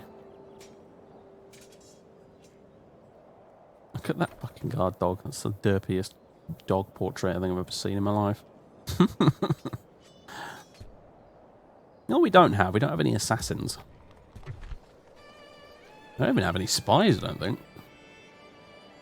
Well, that's another thing. Like I was talking earlier about how the newer games like Attila have a lot more depth in the campaign. For example, perfect example here, like spies in this game, they do spy things. You recruit it, it walks around the map and does whatever. Whereas in Attila, I've had it happen so that basically an enemy spy came into one of my towns. I got a little event pop up that came along and said, basically, we caught the spy. What do you want to do with him? And you had a bunch of options. You could execute him. You could imprison him, or you could turn him so he became a double agent and he worked for you. And then you basically get a free spy unit out of the deal. If it was successful, because you had to wait a turn to see if it turned out okay. And I really like that stuff. I really do. Credit where it's due. They've done a really cool job with a lot of the new campaign stuff. And there's the big fucking Army of Doom.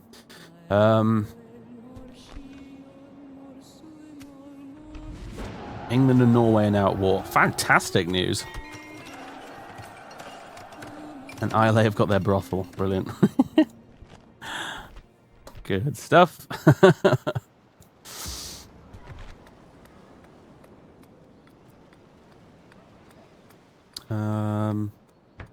Get you some roads.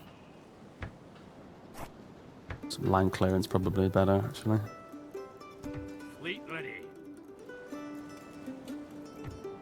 Right. Aye, Captain. Apparently, can we disembark this turn? Apparently not. That's annoying, but oh well. My king. Onward. That'll do him today, sire. Where to? Let's just go ahead and merge everything.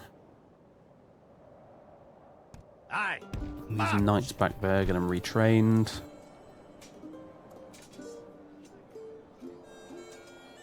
Do we need some more archers, perhaps? What have we got to play with here? Pikes. We've also got some heavy pikes now, which is good. So 4 pike units in total. No, 5 pike units in total. My bad. Can I move these around? Aye, Lord. No. My king. That is annoying. So we got 5 pike units, 2 units of mailed knights, 3 units, sorry, of mailed knights. 1, 2 units of archers. Let's take an extra unit of archers. Let's find out. Hang on a minute. Which is actually better of the two? They're the same in missile attack, but the... and the same upkeep, but the Highland Archers have better melee when it comes down to it. In fact, it's not terrible melee defense, actually. 7, it's the same as the Highlanders, basically. Yeah, let's get some extra Highland Archers. Aye, Captain. Aye, Captain. That's not the Norwegian king. To fighting you. He's not the Norwegian king. So where is the Norwegian king? We don't know.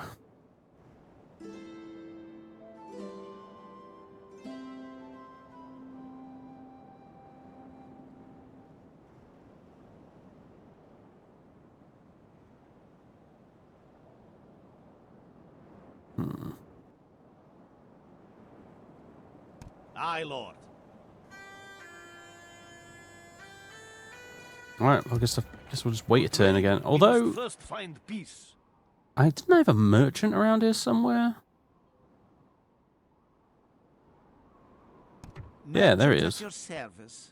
You were supposed to be getting me some tin from Cornwall.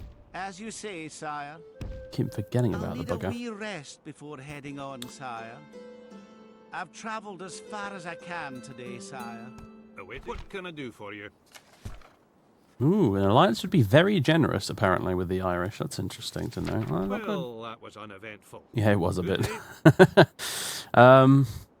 That's worth bearing in mind, actually. What about the Welsh? You're on. What is it you wish to discuss? Very generous again. We could make an alliance with the Welsh and the Irish, actually. I have no quarrel with the Welsh and the Irish. I do not need to fight the Welsh or the Irish in order to be able to win, as a matter of fact. I just need to crush the English and get 25 provinces, I think. And obviously the Norwegians. Obviously. If it is a fight you wish, come closer. Okay, Boris. Boris, the very suspicious Norwegian. He does outnumber us. He does outnumber us with a shitload of fairly good infantry, so there is cause for concern there. But we do have the bridge for now, so... And if he wants to get around, he has to go all the way down here, so...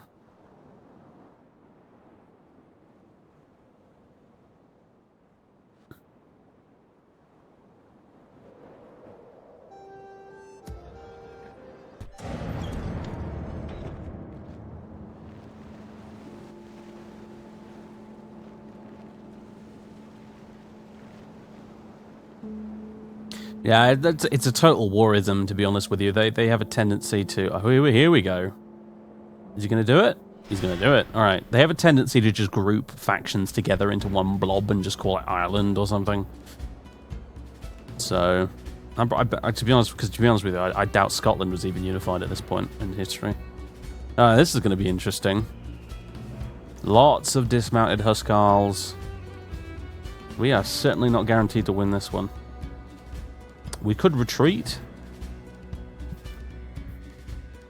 Or we could fight with the advantage of the bridge.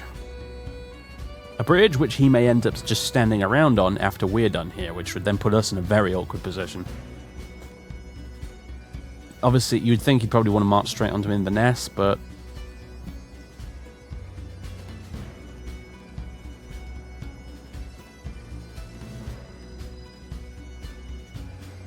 UK. No, we're basically, Valon, we're playing the Kingdoms expansion at the moment, and essentially what it did is you have the base Medieval 2 campaign, which is the grand campaign, which is the whole of Europe and the Middle East, part of the Middle East anyway. And you have all the different factions. You have the Pope, which calls crusades. You have the Islamic factions that can call jihads in response. You have everything from Russia down to Morocco, from all over the place. And then they released the Kingdoms expansion, which basically zooms in on parts of Europe and does single campaigns based in that region. So, for example, we're playing the Britannia campaign at the minute, which is literally just England in the 1200s, during a time when there was a huge rebellion across the British Isles. Likewise, there's another one which is just the Crusades, so it's just the Holy Land and nothing else, like zoomed in with way more settlements and detail and stuff. And there's another one for the Baltics with the Teutonic Order and the pagans and stuff. And there's another one for the Americas where you've got the Conquistadors versus the Aztecs and stuff, so...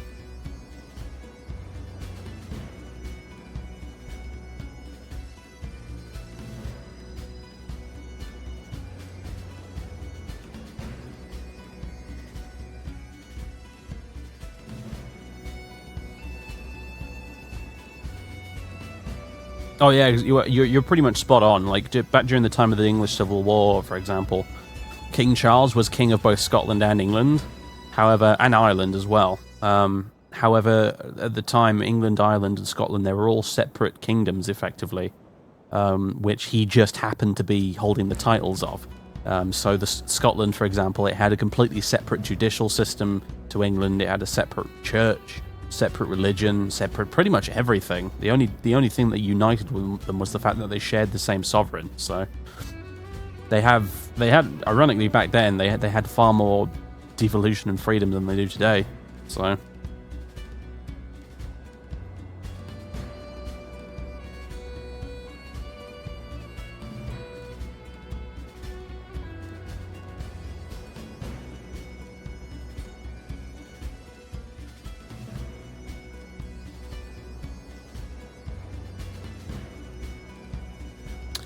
I guess we're going to give it a go. This is a bit of a gamble.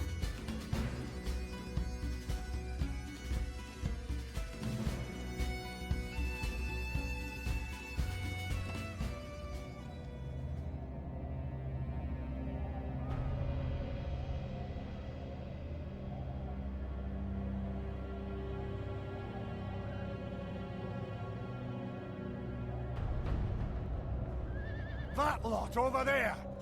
They're thicker than my porridge! They don't deserve to live! Inspiring speech as ever. I really do miss the long drawn-out speeches of the original Rome, where all of the different items in it depended on the weather and the enemy army and your general's traits and stuff. I think there's still a bit of that probably in the main campaign of this game, but yeah, for a lot of the time it seems to be drastically shortened down. The best speeches were always the ones where you had a general who was mad. Like, as in clinically insane, pretty much. Yeah. Those were really were always the best speeches.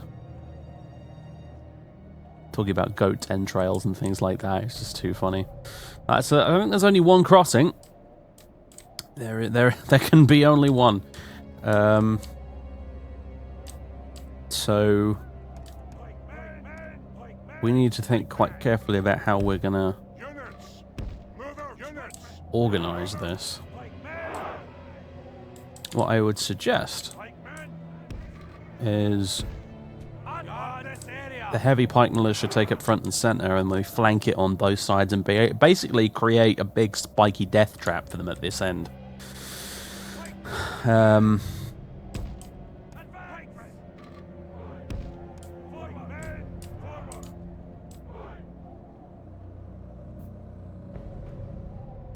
For them to actually try and break through.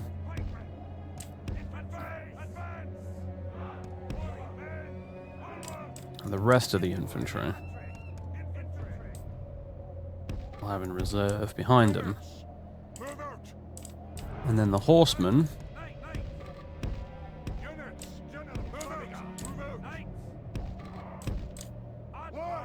we will have in a position ready to basically charge into the breach if we decide it needs to be done.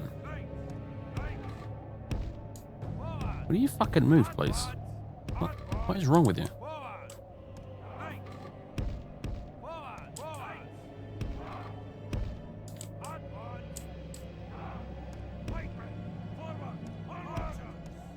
And then we need to put the archers in a pretty good position to be able to fight them too, really, so...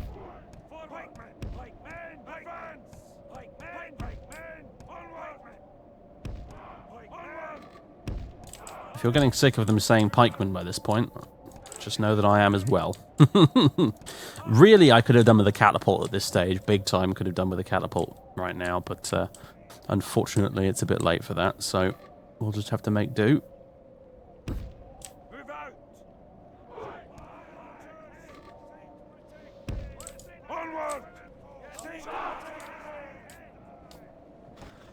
And I'm probably going to want fire arrows for morale-reducing reasons. Not immediately, though, actually, having said that. Need you all in guard mode. Alright. But it's going to have to do. It doesn't look like much, really, does it, when you've got it all deployed up here like this? It's got to be said.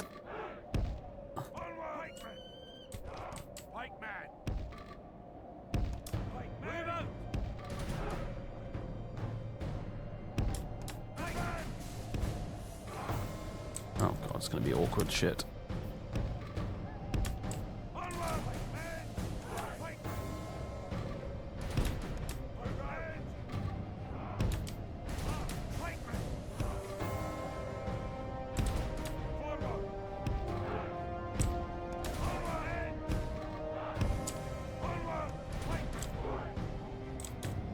Dude, move.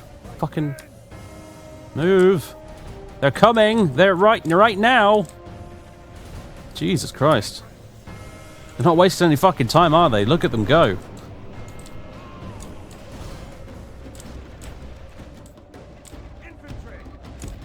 Right, we're gonna have to probably plug a few gaps, so... The battle is very much in our favor. If we remain true and steadfast, victory will be ours. Jesus Christ, look at them go.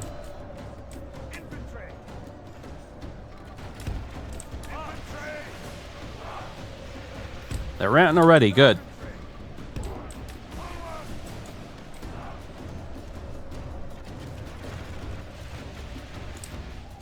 Keep it up. Back. Start using them for flaming arrows. Make life even more difficult for them. Oops. It's on the wrong guys.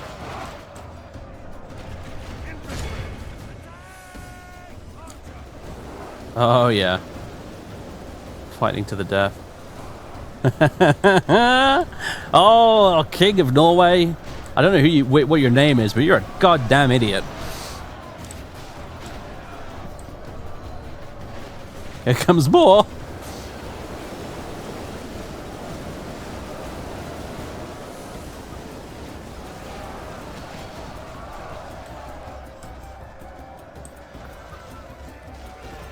Now, fighting to the death is not necessarily a great thing because ideally, really, what you want is you want to give them an avenue of escape so that you can chase them down and rout them. But, you know, and, well, like, they're already routing effectively by that point, but you want to be able to chase them down and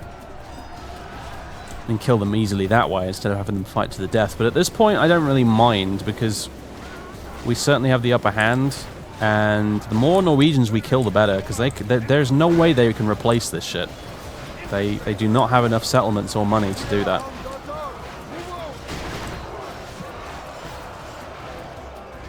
And if we capture any at the end of this battle, I am not gonna ransom them there, or they're all gonna be executed. So.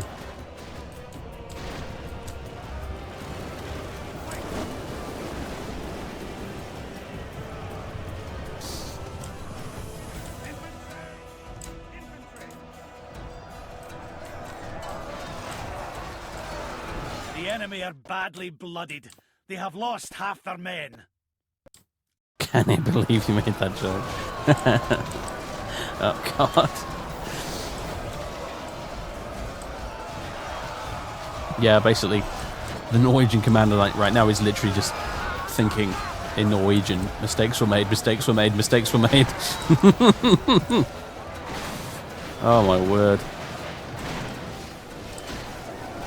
Look at this clusterfuck.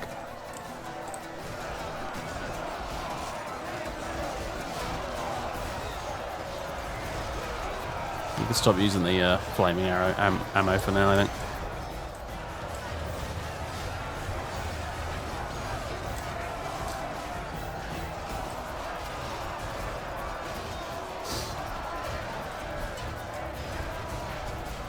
Which one of them is the commander, anyway? I don't see a square banner up here anywhere. Has he already fled? Oh, is that it there? The general has no honor. He flees the field of battle and abandons his men.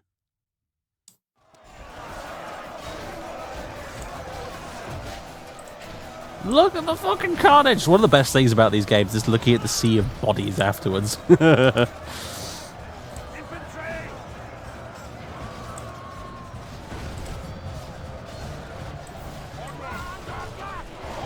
Yeah, sure, just charge the pikemen with your horses. What could possibly happen?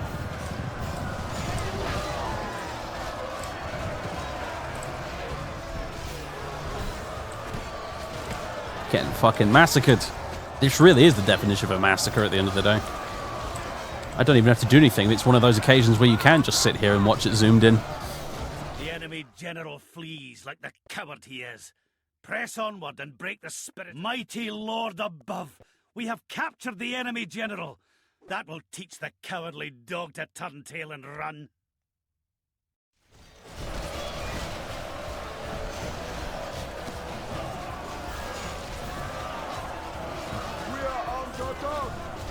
You don't say, random Norwegian dude. We are under attack.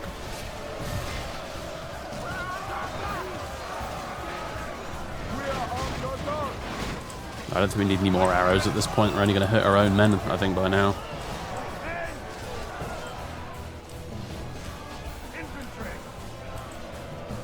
These Highlanders here have kind of been the MVP to a certain degree, actually. And the heavy pikes.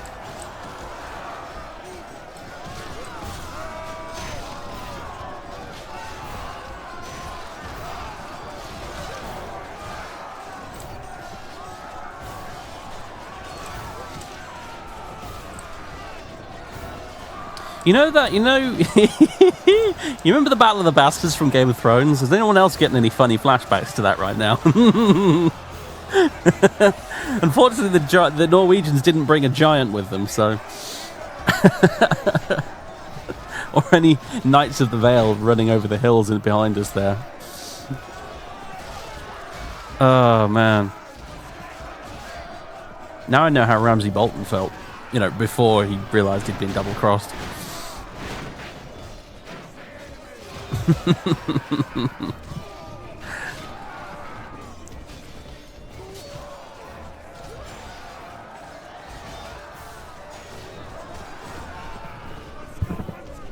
know what, I think someone did actually make a Westeros Total War for Medieval 2 now that I think about it. I should probably go check it out.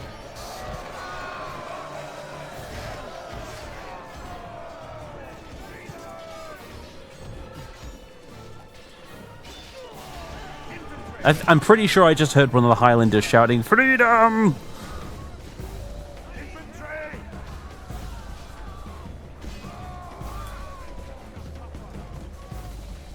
Sammy Axeman fighting to the death.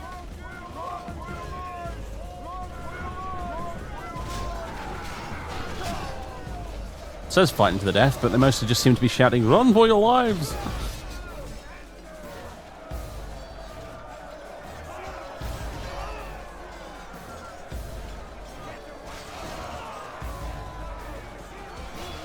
Get them, Highlanders. Fuck them up. Oh, yeah. God, they really are just... This guy here, he's already got like 3 kills. Make it 4.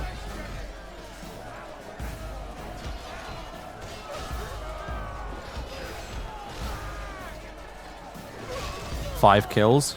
That was a shared kill, really.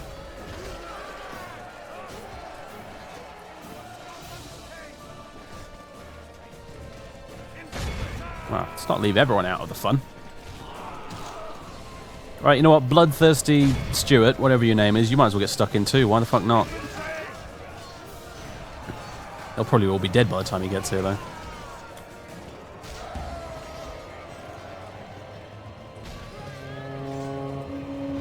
The enemy army flees the field. After them, cut the cowards down. By St. Andrew, our foe is utterly vanquished. Let all who remember this day remember it as the day of our most glorious victory. Heroic victory. Men lost 109. They lost 2,102. They only killed 89 men. We lost another 10 or so, or 20 actually, purely through friendly fire from our archers.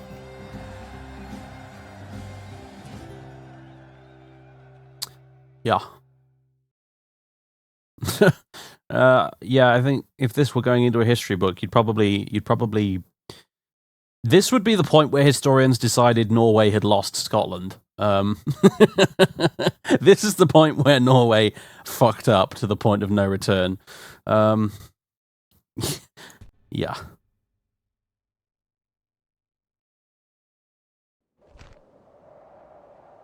We have... Oh my god, that's worth 7,000. But yeah, like I said, they are getting executed. All of them.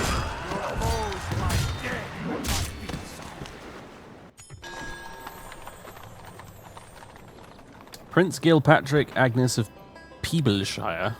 What? Whatever, Agnes of Peebleshire, you may marry him. Fine.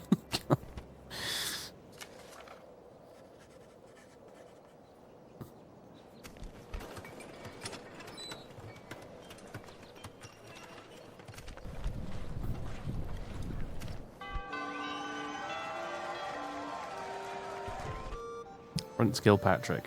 He finally got married on a boat, apparently.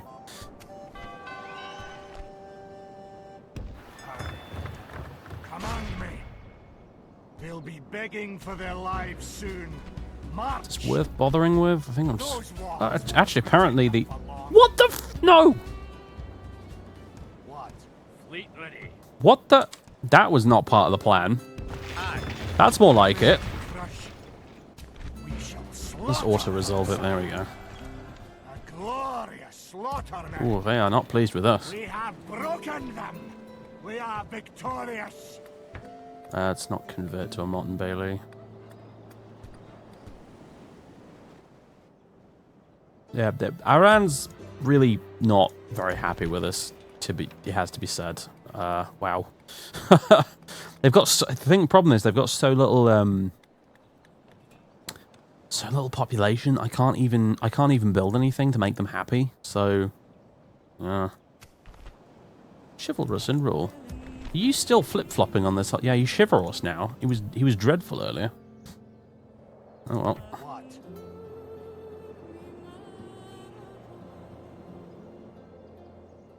Well. Let's do a little merge here. Which has somehow made them more experienced instead of less experienced. It's a little strange. Onward. Aye. Aye, Lord. Merging armies, sire.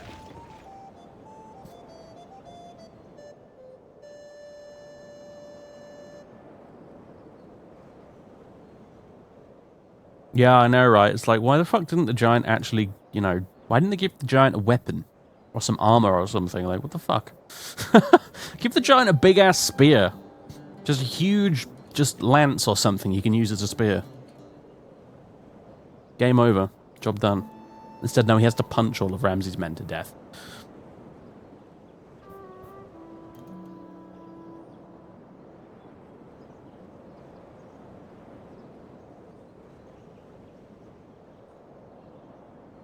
Yeah, it's always the best kind of battles, isn't it, Fam Guy? That's what you fucking live for, really, in Total War. It's where the battles where you're hopelessly outnumbered, but you still manage to win anyway.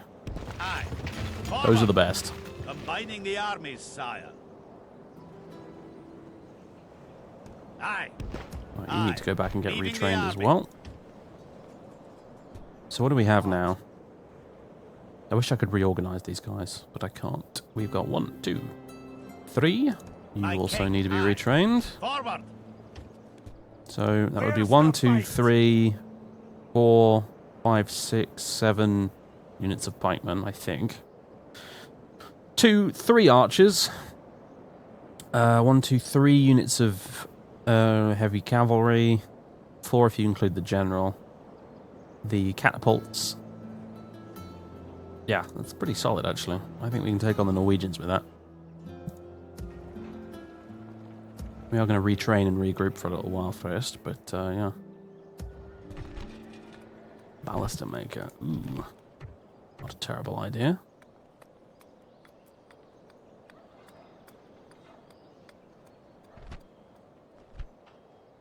Let's get some communal farming in the meantime.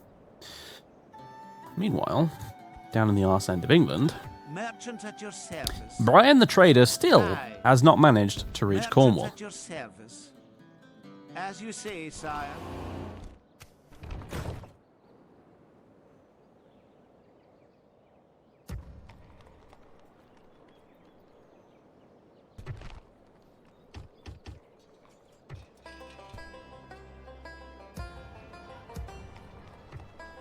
Still don't know where that random family member I hired turned up. There he is. Crush. Aye, my liege. Colin McConnell, was it? Yeah.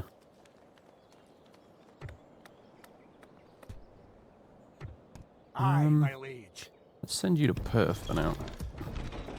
At least the place will have a governor now. Means I can raise taxes.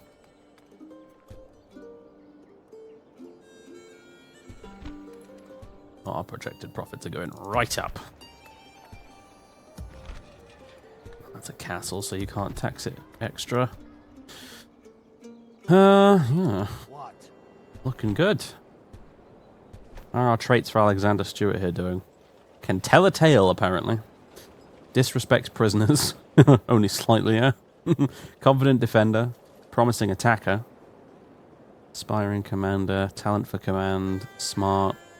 Given the right troops and conditions, this man can typically lead an armed force to victory. Yeah. More concerned with survival than fighting honorably. Loyal enough to obey an order that he does not see the sense behind without complaint. And he has the potential to be a strong governor and is prepared to take the blame with credit. So, yeah, he's 50, unfortunately, so he's a bit old, but Alexander Stewart is shaping up to be probably our best general.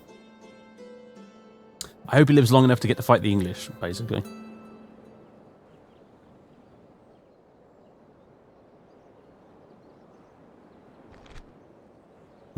Wick. So, that's the next job on the list, eh? You will have to Oh. fight us for this. Are you trying to give me? You will have Here's to the fight Norwegian us for King's this fleet. water. Engage Some of me, it, anyway. Or be gone. Are you trying to give me an order? How many ships You does he will have? to 2. fight us. Aye, We also have 2. Although I bet his ships are better than ours. These are just cogs, so...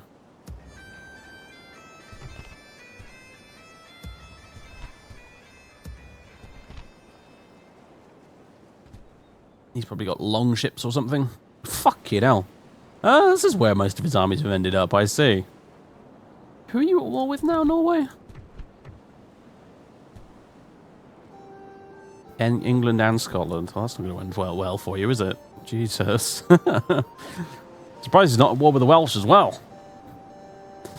But yeah, that's interesting. Well, I'm quite happy for you to stay bottled up on the Isle of Man, surrounded by the entire Royal Navy, apparently. Fuck, you know, look at all those ships.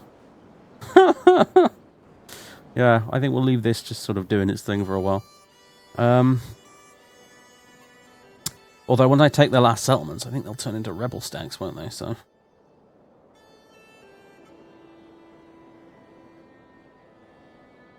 Command me.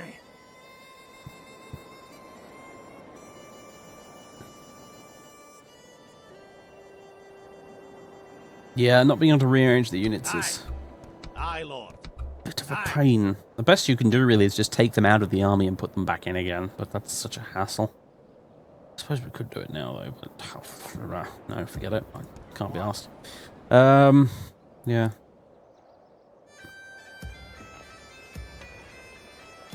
Where is the king at the moment? Oh, there he is. Yeah, he's hanging around in this fort down here. King Alexander. We really should be having him lead a bunch of battles, to be fair, because he's got lots more years ahead of him than Alexander up here has. The other Alexander.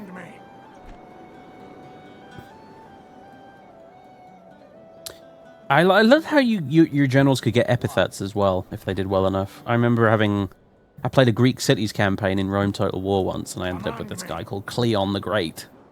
Because he'd conquered most of Europe all by himself, essentially. with his army of, like, ridiculously OP hoplites and Spartans.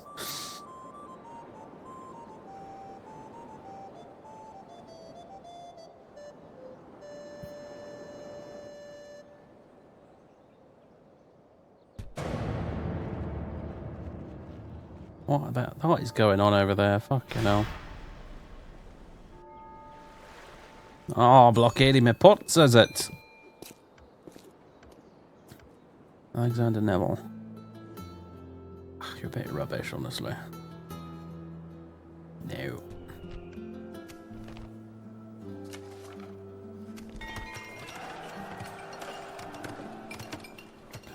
Council chambers. Oh, good. Islay's got some land clearance. Hurrah!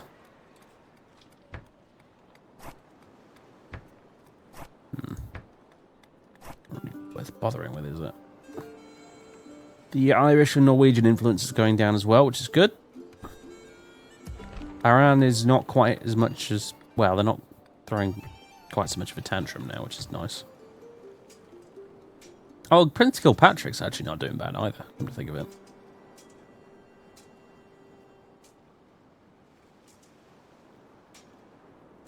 He's got such a weird mix of traits, doesn't he? Chivalrous in rule, but disrespects prisoners.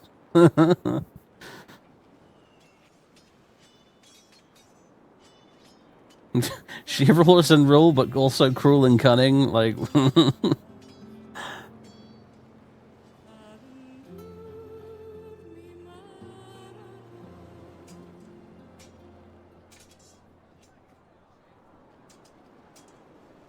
-1 from law. Maybe that's why his population is having a Barney. Ready.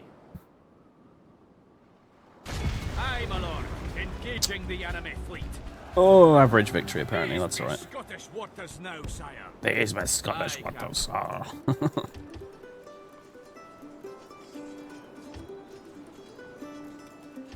Go on. Let's build up our navy a bit. Why not? I actually have ships over here, but I mean, it's going to take 10 million turns to sail them all the way around, so let's just build some more. Well, yeah, I'm thinking when the time comes, we are probably going to ally with the Irish and the Welsh, provided they last long enough. Good grief.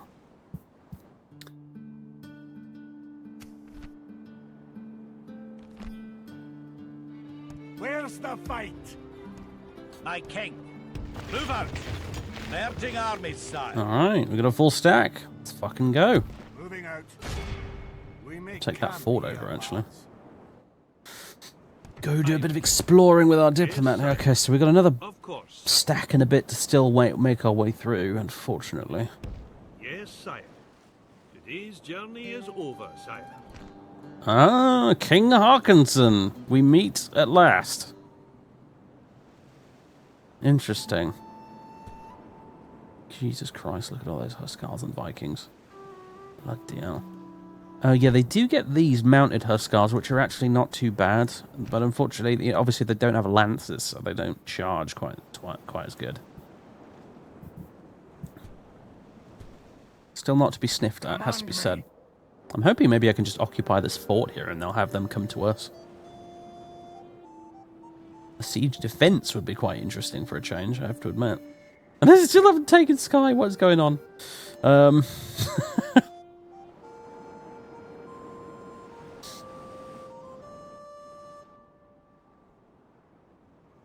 Alright, we still got some money to burn. Guess I could keep upgrading Perth a bit.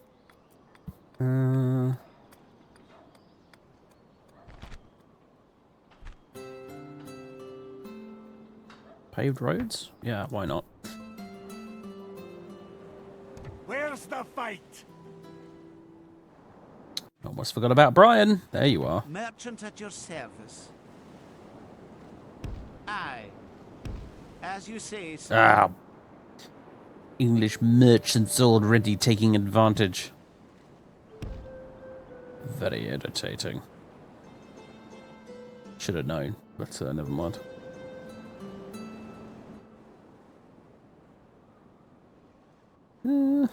Merchant at your service. You can try and buy them out, but Who should I deal with? our success rate chance is appalling, so Looking to lose a competitor then, sire. I don't know why I didn't expect them to have done this, but well. There's some iron down there we could go get, but I bet he's got merchants on that and all. That bastard. What I should have done is had the merchant sit around trading a local resource to get his skill up before sending him south, but I was a bit impatient, so never mind. Command me. Alright, so Gilpatrick's going to just sit around on Iran for a while. The name of a place I, again, don't really know how to pronounce properly. Just sort of bringing the population in line, I guess. Yeah, it's predominantly Norwegian, which is a problem. And unfortunately, The low tax rate will help with population growth, but it's just not growing very much at all. And unfortunately, this isn't Rome Total War, so I can't just recruit a bunch of peasants from Glasgow and disband them in Iran to make the population artificially rise. So you can't do population management effectively in Medieval 2 like you could in Rome.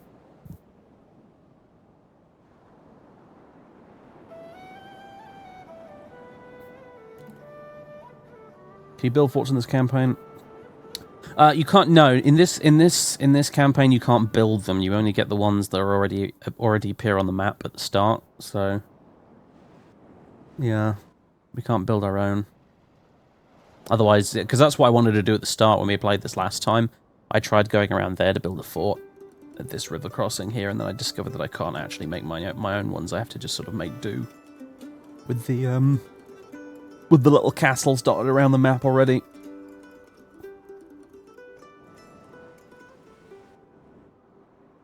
They're in fairly sensible places for the most part, though. They do make sense. So they're all in places where you probably would build a fort. So.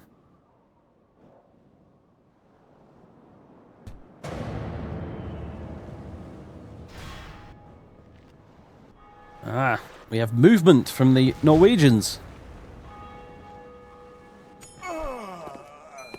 Ooh, somebody's died. Isle of Clare. Oh, Prince Gilpatrick now wants to adopt people. What the fuck's going on?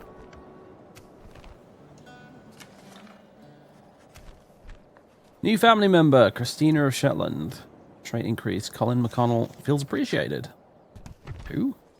Oh, you. Oh, yeah, the guy governing Perth, right.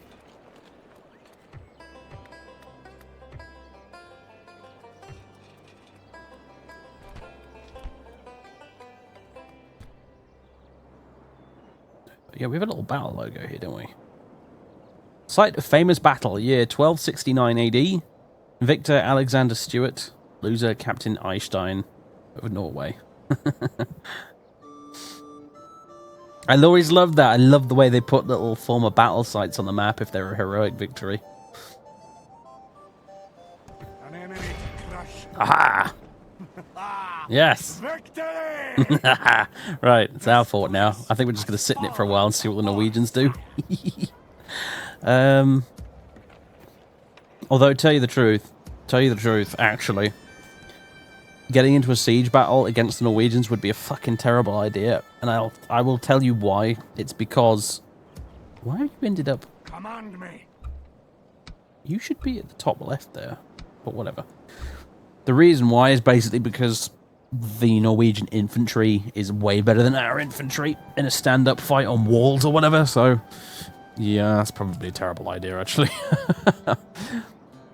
I'll just get overwhelmed by Huskarls in wall battles, so... Yeah, maybe we won't do that. I think we'll just sort of stand around in a provocative sort of a way over here. Yep, there we go. Now you've got to come and attack me, you bastard. And I think we might have the higher ground if he attacks me from there, so, yeah. Better yet, I could go stand on a hill over there. But, nah, a bit late for that. We'll just stand there. I've taken your little castle, and now I'm just going to stand in your face blowing raspberries until you attack me.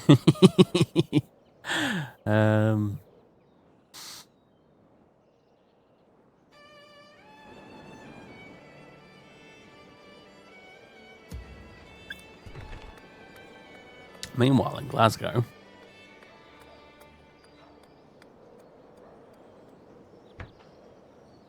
Build a market.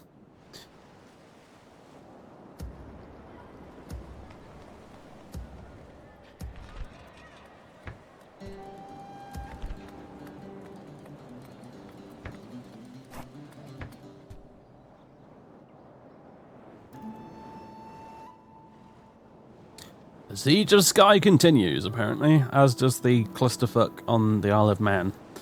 What even is this? Anything else worth doing? We've got some money left over, so... the usefulness of Inverness is going to take a bit of a nosedive in the reasonably soon future, unfortunately, because once the Norwegians are out of the way, we'll be concentrating on the English, and Inverness is a million miles away from the English, so... I think we may want to start sinking some more money into places like Stirling, actually.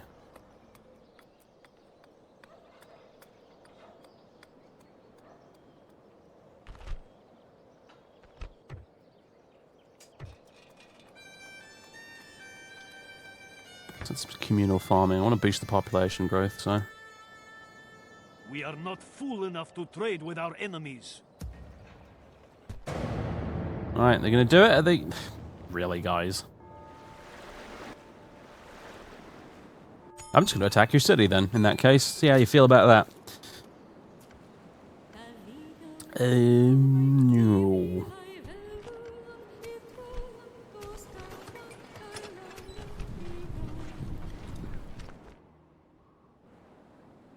Merchant at your service. Um... On my way. Opening a new trade lane, sire. 18 florins per turn, even at this end of the map. Oh, good hell. I'll not be going any It's rubbish. It's so poor. I'll have to go find something else. Need a wee rest before heading on, sire. Where's the fight?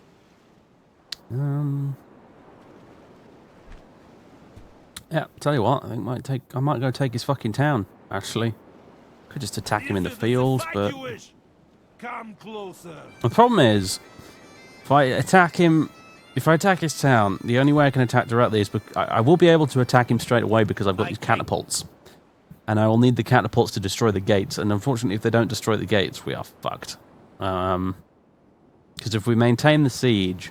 He will come back, and then both forces will attack me simultaneously, and they will outnumber us by a significant margin as well, so...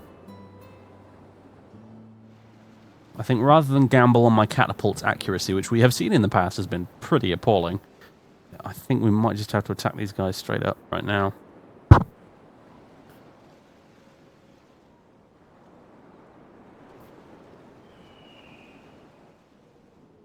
It was a pretty hilariously bad move, wasn't it, at the end of the day, but hey.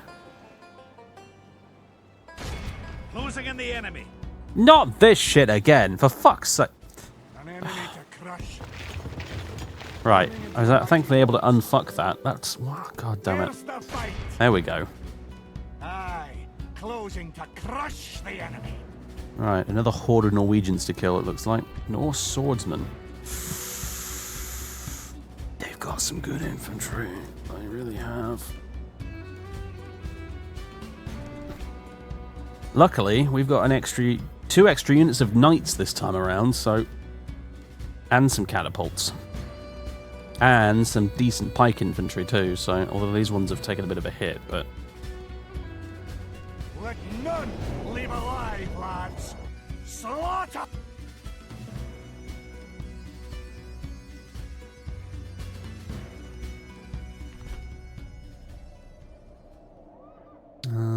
Now we'll wait. I don't think the weather actually does affect units in the same way it used to in the older games. Like in Shogun 1 and Medieval 1, if it was raining or foggy, it would actually affect your unit's stats. I don't think it does in this game. Try to breathe through your mouth. That way, you won't notice the nasty reek.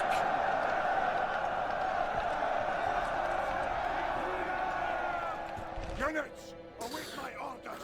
Well, this is an interesting battlefield. This completely plays to their strengths in the most annoying way possible. Right, fuck you, Norway. I'm going to set up shop on my own hill. So screw you. Alright, that's what I have to say to you. Screw you. This is my hill over here, and if you want to deal with me, you're going to come over here and deal with me.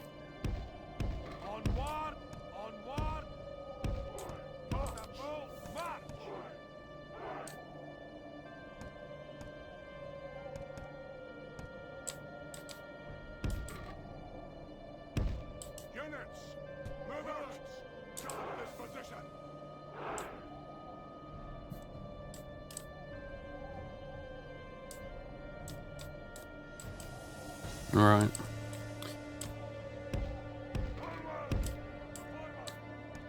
Should I just grab a lot of you? Am I missing anyone? No.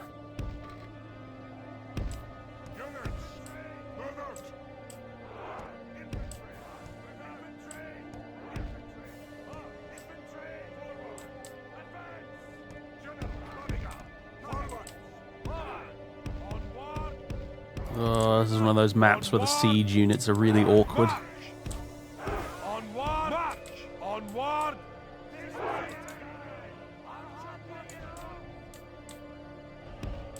Onward! Whatever.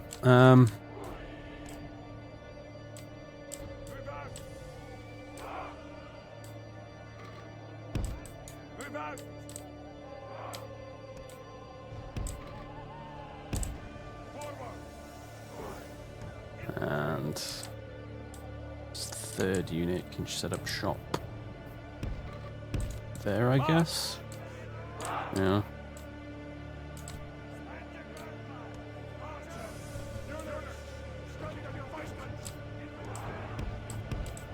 And then we have these.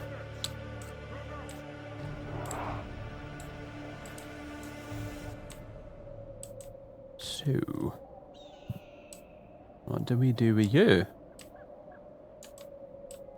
Ideally, I'd like just one big cavalry flanking force, but I got no woods to hide them in, unfortunately. You'd think they wouldn't fall for that trick twice in a row, but you never know. We'll try that. We're side-loading the army to a huge degree, and the AI may react to that, but we'll give it a try. Hello, Norway! Thank Christ for that, they've decided to come to me. The silly bastards. This would have made... Life would have been so fucking difficult for me if they hadn't decided to do that. I suppose what I would have done, I guess, is march my army around this side of the hills here, and we would have fought on roughly even ground up here through these woods. But if I was, you know, if I was really desperate, but yeah. Luckily, they're coming my way instead.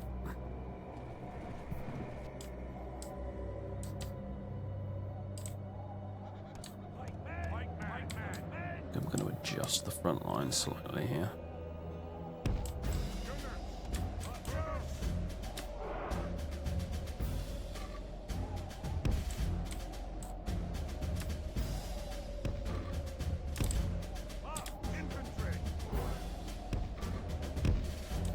No. Like that, there.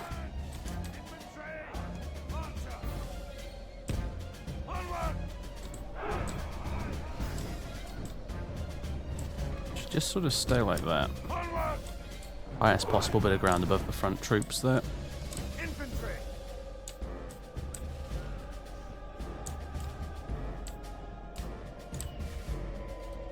Alright.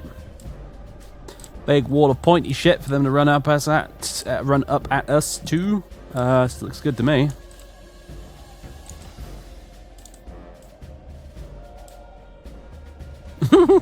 I see the Norwegian tactic of getting everyone into a big, thin blob column and charging it at the enemy seems to be alive and well.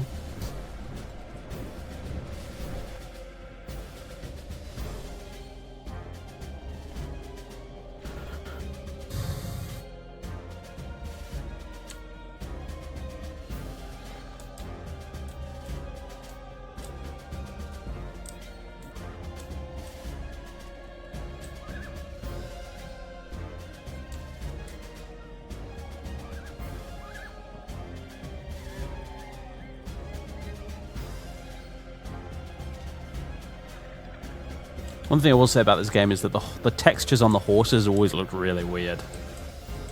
I always kind of felt like the horses in this game looked like those sort of two men in a horse costumes rather than actual horses. It's just something a bit weird about them.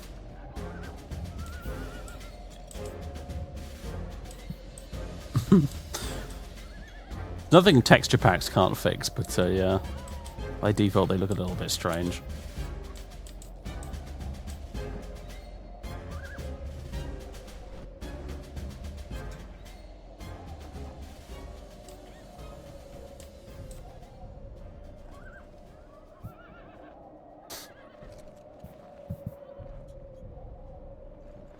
Just got ambushed by direwolves in Battle Brothers.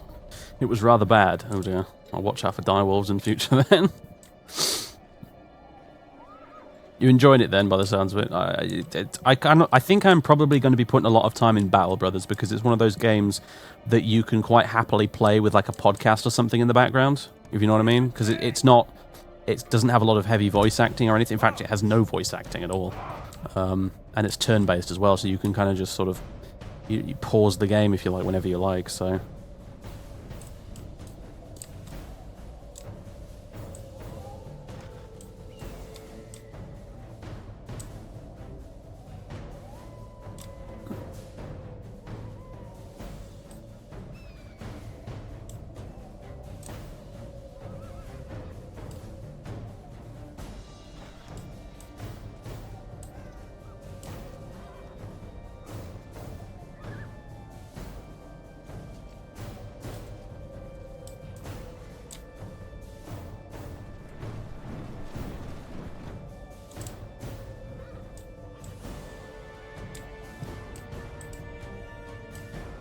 Yes, I have to admit, I like cavalry-focused armies in...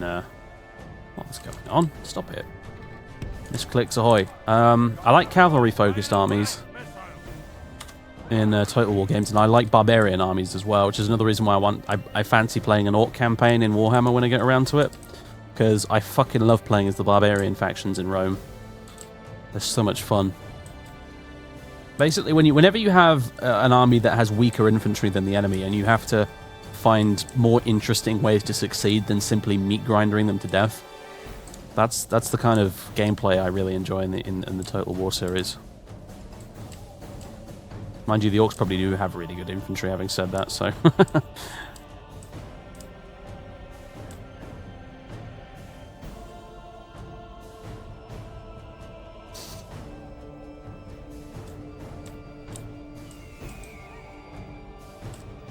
It's difficult to say what they do with Scotland. I don't think Scotland's going to become independent anytime soon, because the huge swing against the SNP in the referendum was mostly... Sorry, the election was largely down to the fact that the Scottish Conservatives opposed another independence referendum, which I think the Scots don't really want at the moment. They're just tired of all that shit. Oh, Norwegian barbecue, lads! Holy fuck!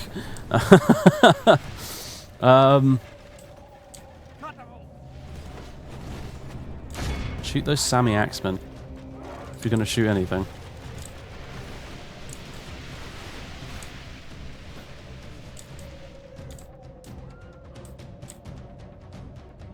Yeah, they're not even bothering to do anything about my knights, they've just decided to ignore them.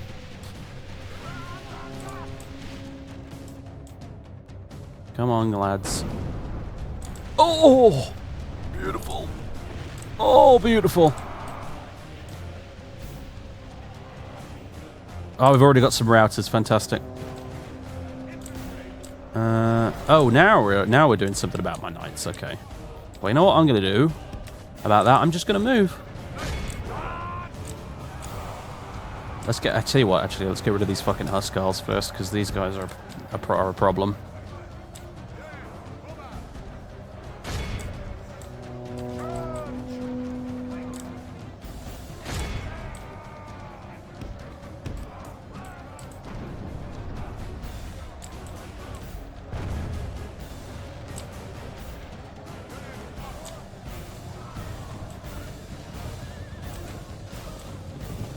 And there's their general. There we go. Press on, get him. Break the spirit of his army. Mighty yes. Lord above, we have captured the enemy. The battle is very much in our favor. If we remain true and steadfast, victory will be ours.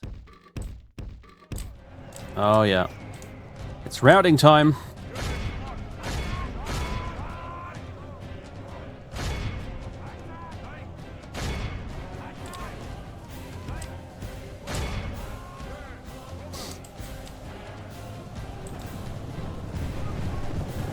He didn't even have to get the cavalry involved. I'm impressed.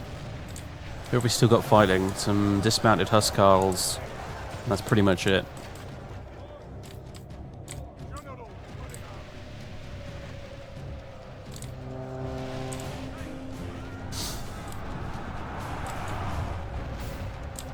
Alright, oh my god, that came close to killing some knights. Oi. The enemy army flees the field. After them, cut the cowards down.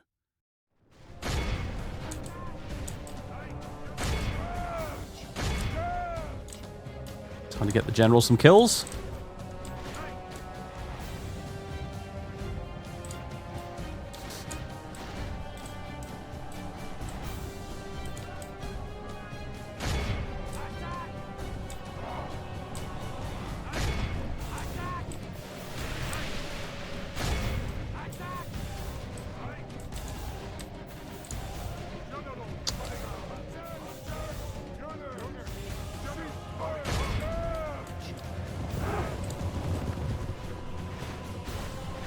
You'd think some of them would just sort of turn around and fight, because they're not being chased by a huge number of troops right now, but...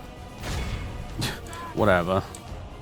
Oh, here's a great example, by the way, of the pathfinding getting totally screwed up when chasing enemy units. Like, what is this?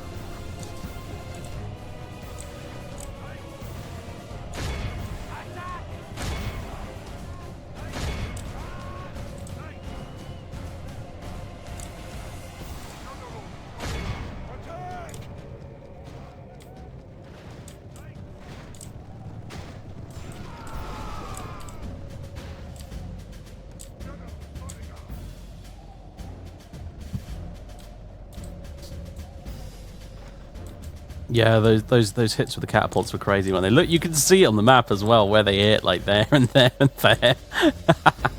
that would have done just catastrophic morale damage as well. That's the thing. And the mounted Huskars turned out to be a bit pathetic, actually, in the grand scheme of things too. But yeah, that would have done insane amounts of morale damage. And look, they hit good units too.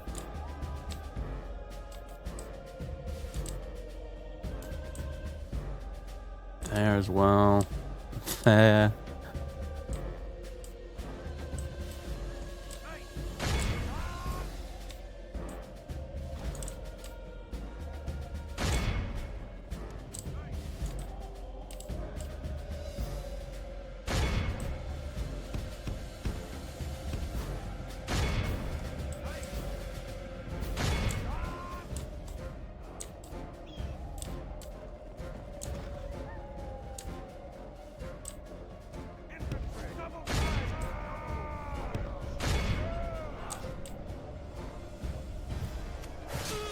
Captain Toke. What?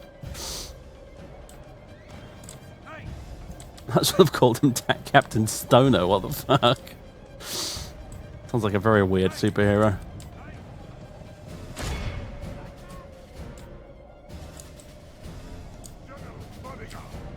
Oh, this is one of the best bits of the whole soundtrack.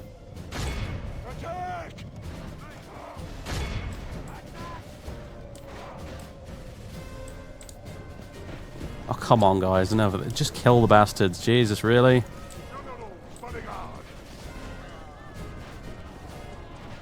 There was, back in the day, there was admittedly this portion of the Total War community that hated Rome and Medieval 2, because there were people who'd played the shit out of the original Shogun and the original Medieval. And they hated the new Rome and Medieval 2 about as much as I hate Rome 2.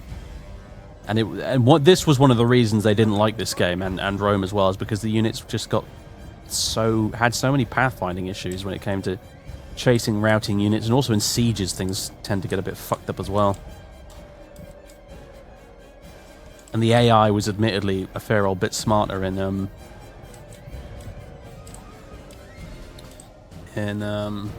what do you call it? In the original 2 games, yeah.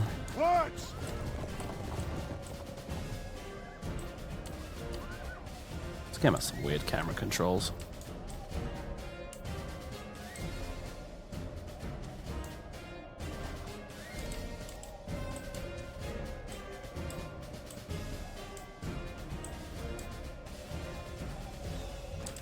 Who's left? These guys over here. Oh, come on. Get them before they cross the line. What are you doing, guys? What are you doing? Kill them.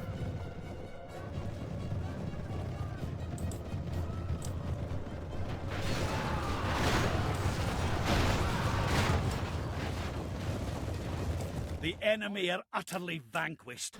This is a great victory, worthy of only the mightiest of generals. Yep. We lost 92 men.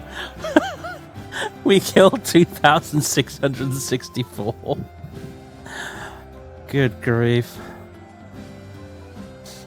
Right, yeah, Rome 2 is just objectively fucking awful, because unlike this game and Rome, like Rome 2 was unfit for purpose on release. It was genuinely a broken product. It was like you were playing an alpha build or something. You know, early access didn't exist at the time, but it ought to have been on Steam Early Access. It was pretty fucking awful. And execute a lot of you. Your foes lie dead at my feet, sire. What? Very well. Right, off you pop. We've got a city to besiege. There you go, another heroic battle site to add to the list. Proven commander. Oh yes. Command me. Calm and confident at the head of an army and usually decisive in victory.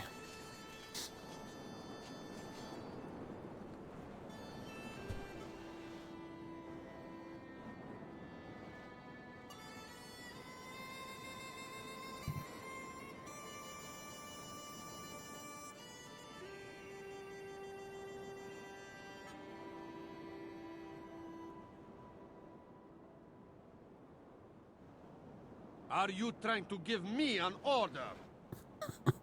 Aye, Captain.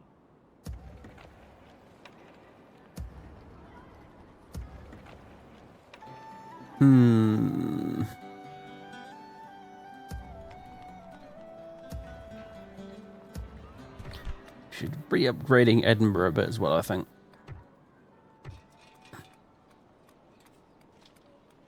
Possible.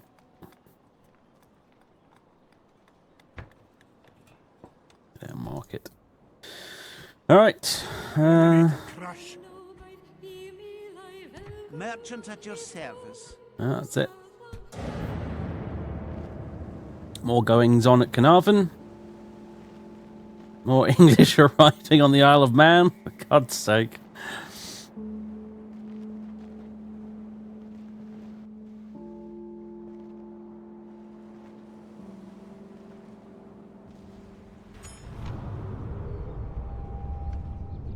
Edward departs on a crusade. At the request of the papal legates, whatever, Edward, a powerful English general and member of the royal family, has departed for the Holy Lands. Good news, then, in that case.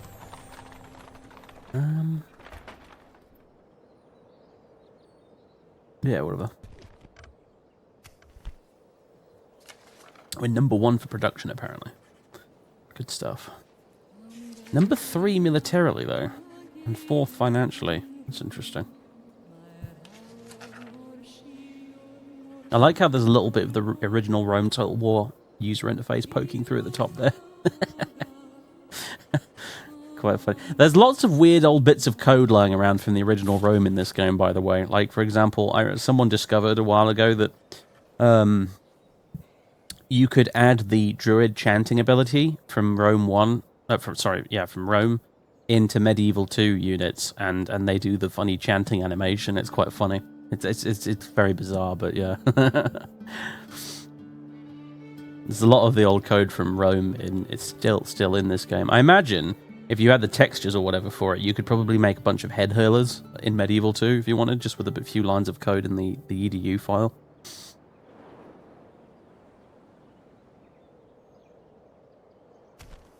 We are the most advanced faction. Hooray!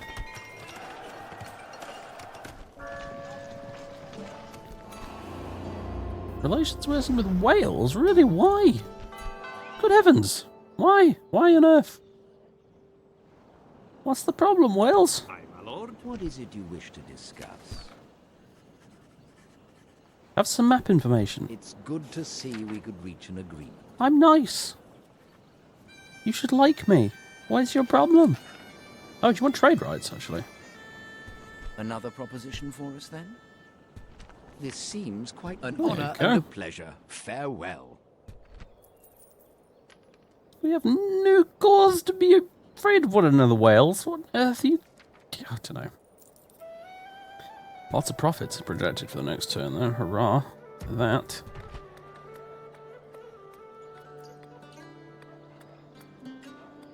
Baluster towers. Oh. Great market, a merchant's wharf, a blacksmith. Let's get a merchant's wharf.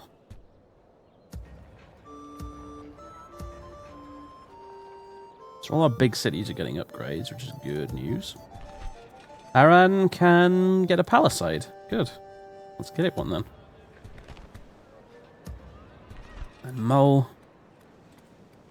We shall get you knight stables. Huh. Do we really need to give you knight stables though, all the way out there with no ships? Ugh, it feels like that might be a waste of time, if I'm honest. What I think we could do with, though, is another chapel to get these Norwegians out of here. Yeah.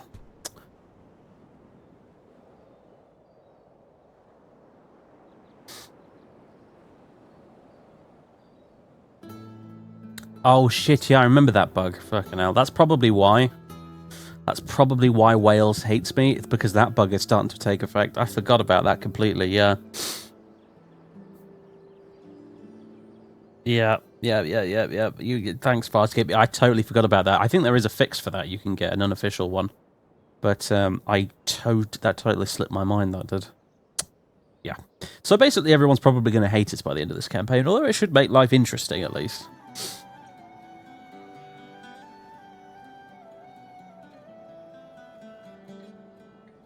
The power of haggis compels you. It's not even a religion either. It's just like it's a church of Scottishness. Because there's no religion in the game at all. I guess, I don't know. Like, realistically, I suppose what you're doing is you're replacing the Norwegian-style clergy with Scottish clergy, which includes Scottish clerical laws and ceremonies and procedures and things like that. That's more of a Reformation era kind of a thing, but I suppose it would probably apply here as well. If you wanted to make the population a bit more Scottish, you would introduce Scottish churches to watch over the population. Right, what have we got here? We have reinforcements, some of them anyway. An enemy to crush. They'll be begging for their lives soon. March! They're doomed now, sire. They're doomed! They're doomed! To take the walls. Dad's army for the win. Right. Get that out of the way.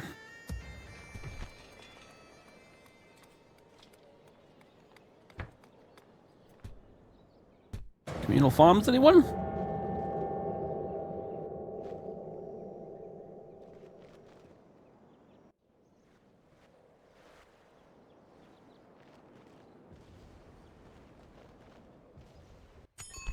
Yeah, you probably don't even need to download anything. You probably just need to find a guide, and then all you need is to find a few lines in the file relevant to it, and it'll be all right.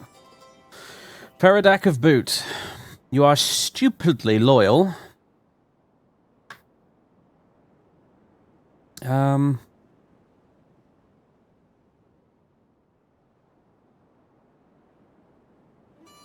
know what? Yeah. Because he'll make a pretty good governor of Wick once we take it over, so... Merchants Guild. When mercantile trade starts to flourish in a city, the Merchants Guild house is the sign that the guild heads have seen the potential in the place. The building itself serves as clerical headquarters for the guild to administrate trade in the region, bringing higher profits in. Thanks to the guild's broad connections, merchants trained in this city are more likely to be skilled and educated. Glasgow. Places, good grief. Very well. That probably is going to be the only guild we get in this campaign, but in the Grand Campaign you can obviously get guilds like the Templars and the Knights Hospitaller and stuff like that, and the Knights of Santiago, which are a hell of a lot more interesting, obviously, because you can recruit units from them. Butte, is that how it's pronounced? Butte. Fair enough. Like I said last time, it's just a bloody good thing we're not in Wales right now. That's that's all I'll say.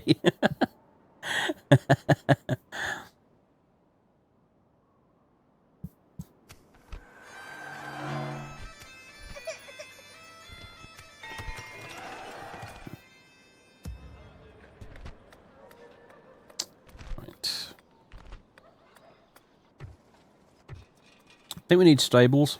We don't need border horses per se, but what we do want after that is knight stables. So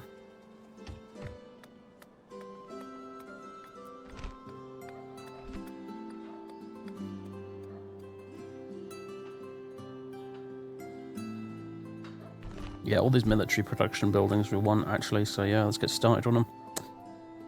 Stables. Where's the fight? We could attack now. We could indeed attack now if we wished. Crush the enemy. I am content to wait out the siege, however. I'd like to see them sally forth, actually, if anything. And I believe they'll take unit attrition the longer they're in there. In fact, I believe they've already started to. So yeah, I'm quite happy to keep this siege going for quite some time if it needs be. So I don't think they've got any significant forces left anywhere that they can withdraw to help, because the rest of them are stuck here in on the Isle of Man. However, if we do see them start to move, then we should probably do something. But you know, until then, who cares?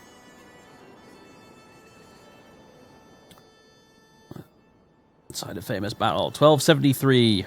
Alexander Stewart, loser, Captain Toke. There you go. His name will be forever remembered in history.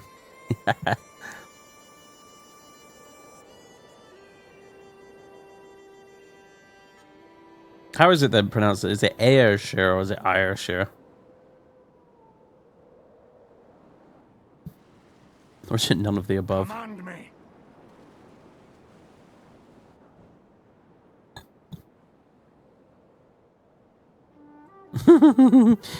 If we were in Wales, I wouldn't even be remotely in the same ballpark. Like at least in Scotland, I'm usually about like maybe one syllable off occasionally, but in Wales, it's like even the fucking letters don't make any sense. It's like, what?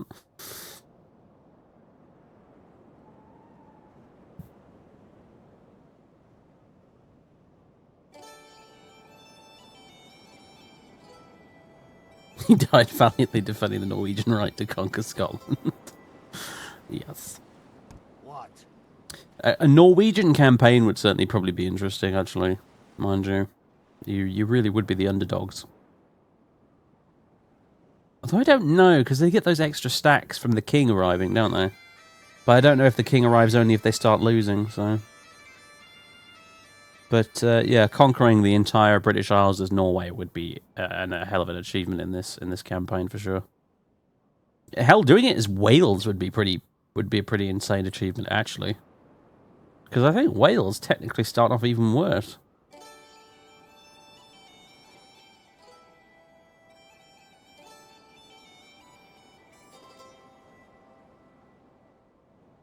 I mean, their huge problem is, unfortunately, they start off at war with England and right next to them. You know, I can't honestly see Wales lasting that long in this game, to be honest with you. I did want to ally with them, but that's probably not going to happen.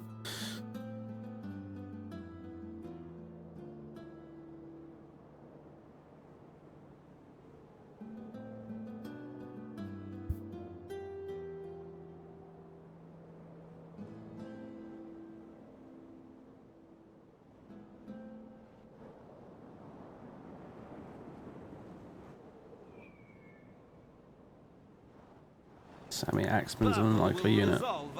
I'd like to find the description for a unit of Sami Axeman. See what it's got to say about it. The Sami are a nomadic group of people whose survival has long depended on their ferocious strength in combat. Norwegian generals are well aware of the Sami skill with the axe and have made certain that the most talented Sami Axemen are provided with Norwegian chainmail and recruited to the ranks of their armies. Apparently. That's like their unique unit as well. Like it turns up on the what do you call it? The campaign screen when you start.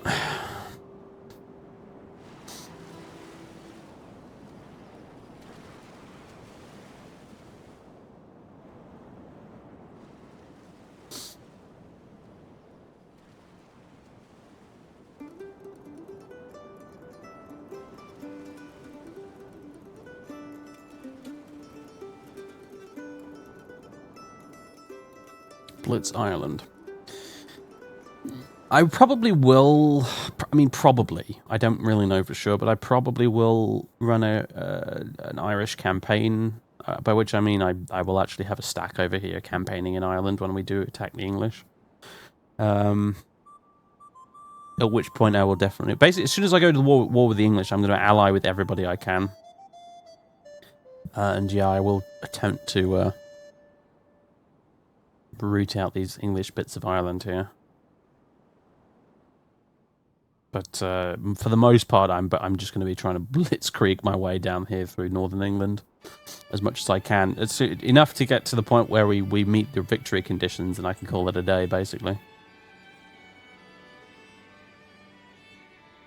Because as soon as the victory condition screen pops up, I'm going to take that as the English having given up and we sign a peace treaty or something, and then we'll just end the campaign there, I think.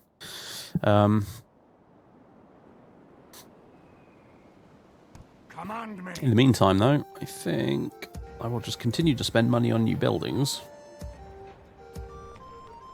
And wait out the siege up there for now. Let's get some roads.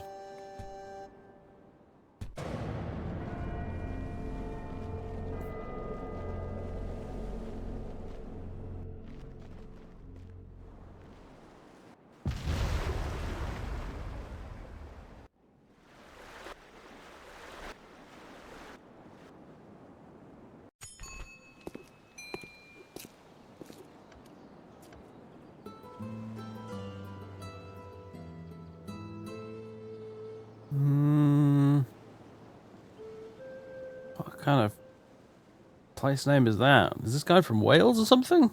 No. Financially, we are 4th, apparently. That's... And the Irish are the richest. That is surprising, but okay. How the fuck are the Irish the richest? Alright.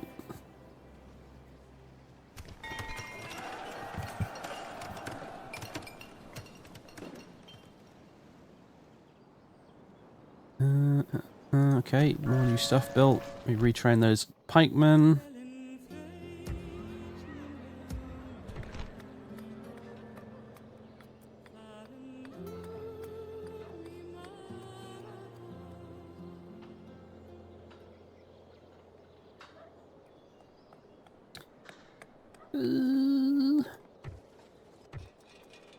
Ballista maker, I guess. Why not?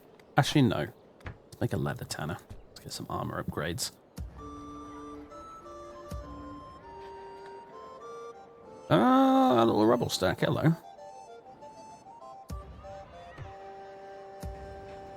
What do we do about you?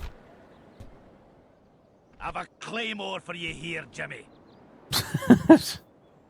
Voice ID in this game. I might just leave him be for now, actually, to be honest with you. Fleet ready. Aye, sire. We should probably go take Skye, huh?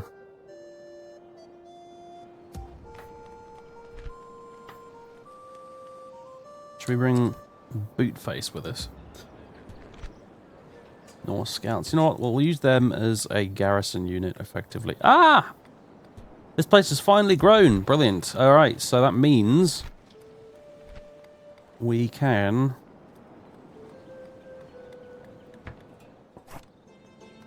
actually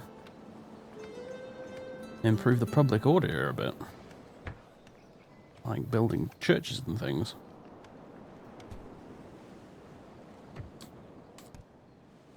So, we could do with retraining a lot of these guys, actually. I think we might do that. I'm going to send them back to Stirling and Perth to get retrained first.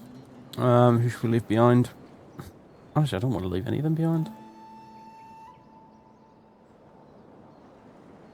Will they go apeshit if I leave? That's the question. We march to go. Affirmative. They will, yes. So, Aye, my lady. we'll hang around for an extra turn, I guess. Whatever. 7 turns until surrender.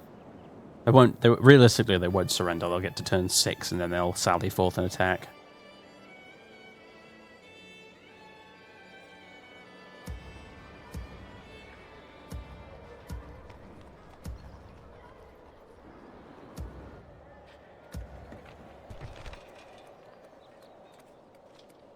I may want to convert Inverness into a city, actually, eventually.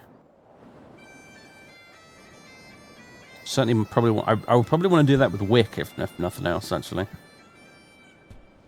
Although it depends. I'd like to see what you can actually build at Wick first. At Skye as well. I mean, it's a bit useless having a castle all the way up there.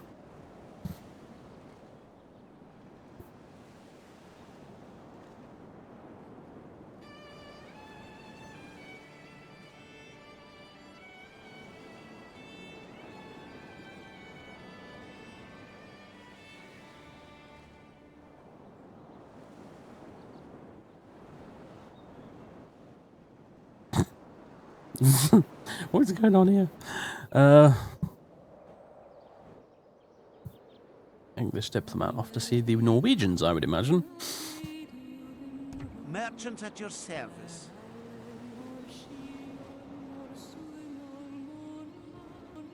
On my way. I've traveled as far as I can today, sire. We'll start getting some income from that. that. Merchants are... I don't know. Some people like them, but I never saw the value in the buggers, to be honest with you. I find them a little bit annoying.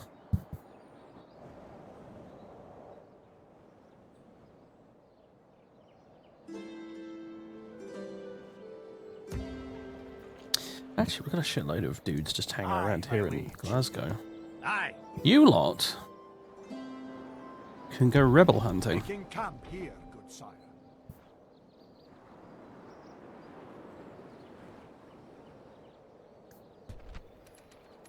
Profits are looking pretty good.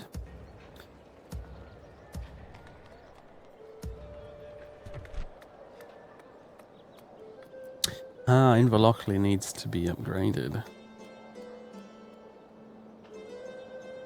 I shall bear that in mind for now. We'll give him a chapel.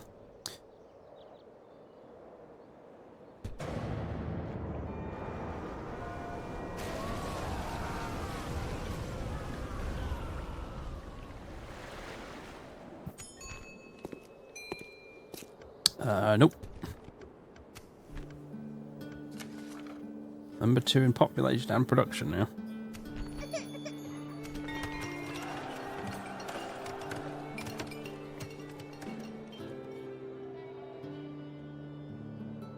Good. Relations with Ireland are very poor. Oh, bloody hell. What is it you wish to talk about? Do. I accept this offer. There you go. Like me more, you bastard. A pleasure, noble But sire. no, even when it's not broken, the diplomacy in this game is kind of stupid anyway. Same with Rome. The diplomacy is basically the only purpose it serves is for you to trade map information and get trade agreements, and that is it. It is useless for everything else.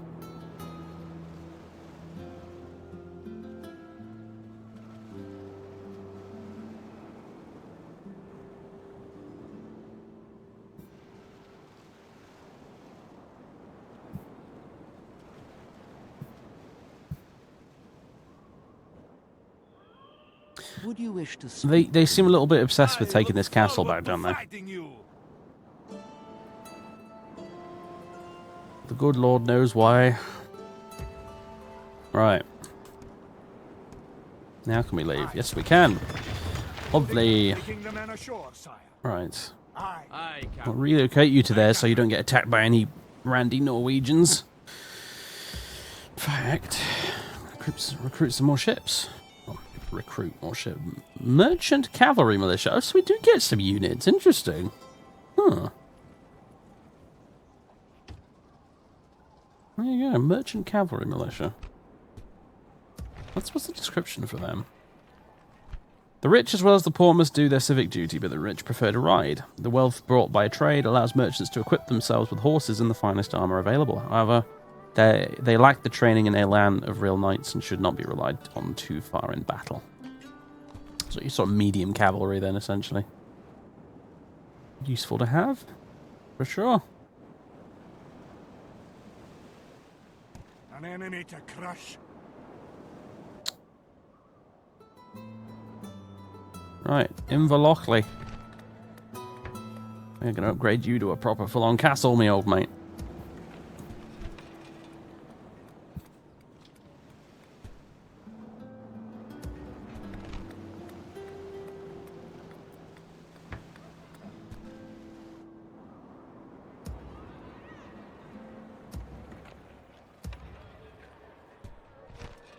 Can't build anything else for now. Merchant at your service. Opening a new trade lane, sire.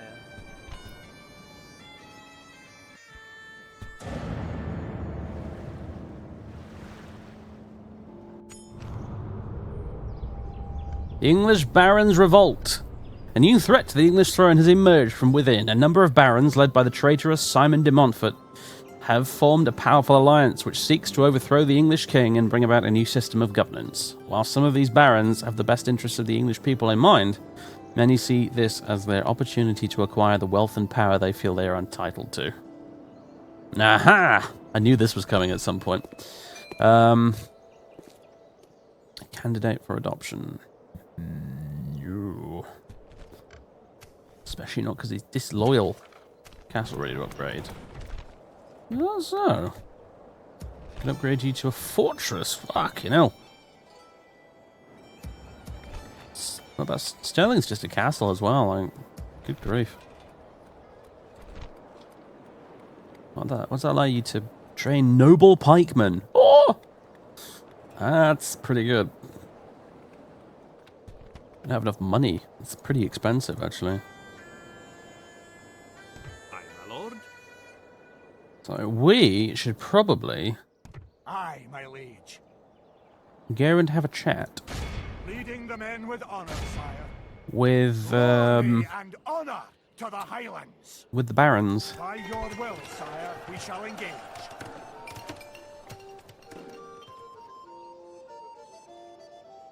Yeah, you are a bit quiet tonight. Has to be said. How many people are here right now? There's 104 people here, which is a little bit more than I would have thought, actually. But yeah, you are a little quiet. I think some of you must be off playing games. I know at least one person is playing Battle Brothers.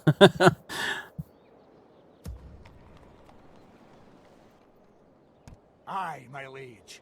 Right. We march to glory. Thank you off to Sterling. Camp here, good sire.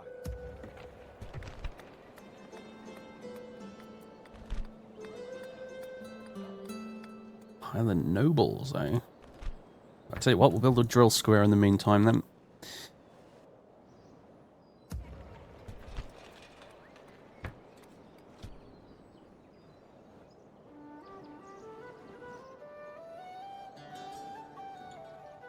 Where's my diplomat? Can I be of service? Of course, sire. You go search out the barons. Over, sire. There it is, the Barons Alliance.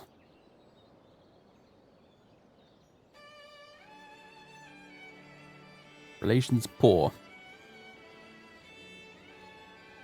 Our relations with pretty much everybody is poor. Except for the Norwegians, their relations with us are abysmal. Actually, our best relations right now are with the English for some hilarious reason.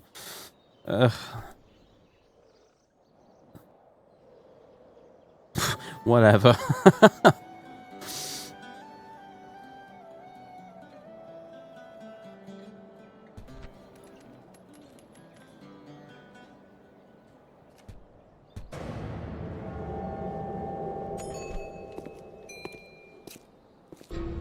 No.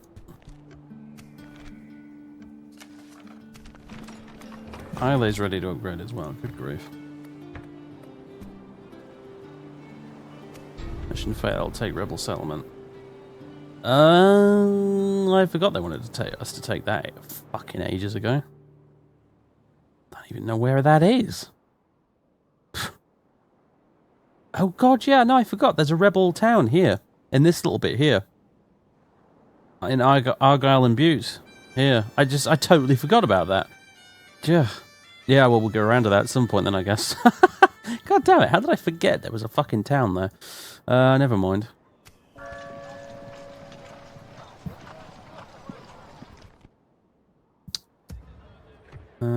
Merchant cavalry militia.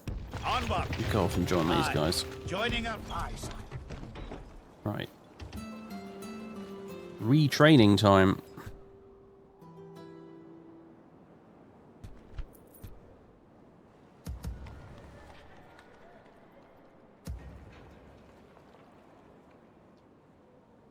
Aye, my liege.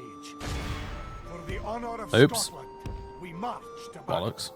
Actually, you know what? That's a good thing to do, because that way we can attack him from behind instead of across the bridge. Leading the men with honor, sire.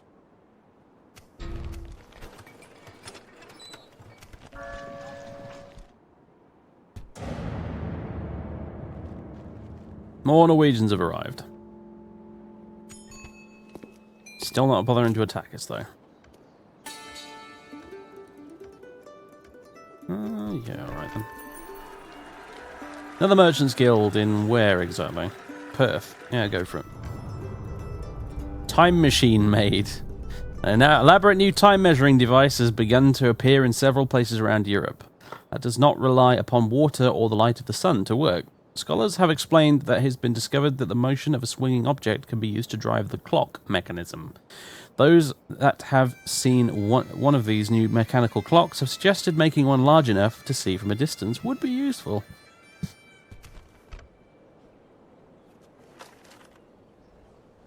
You could put a big bell in it and call it Ben.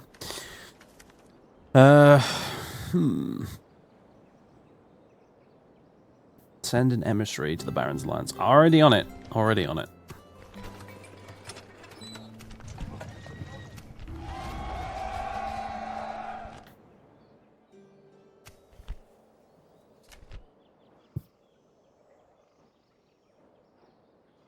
Look at that big rebel castle over there.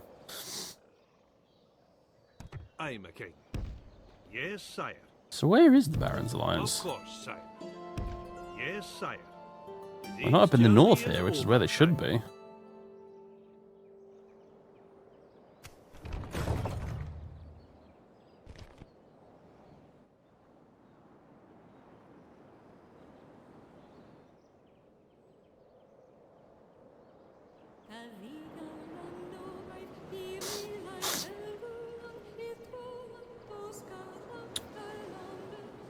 How is this guy in like 2 turns still not managed to take this fort that is empty? Whatever. Where's the fight?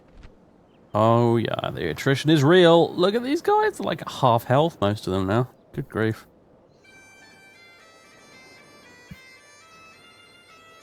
Excellent. Aye, my liege. Ah, there we go. Aye, You, I'm going to send you to Glasgow, because I'm going to have you ruling this place when we take it over.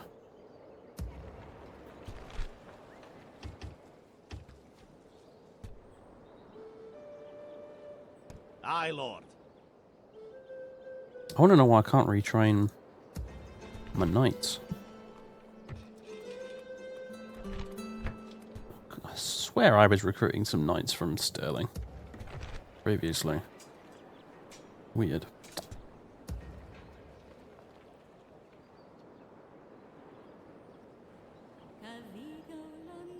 Aye, my liege.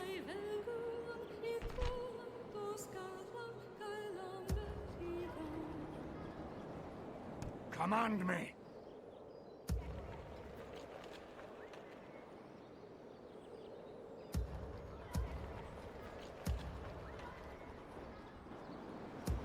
I have a spare family member around us somewhere.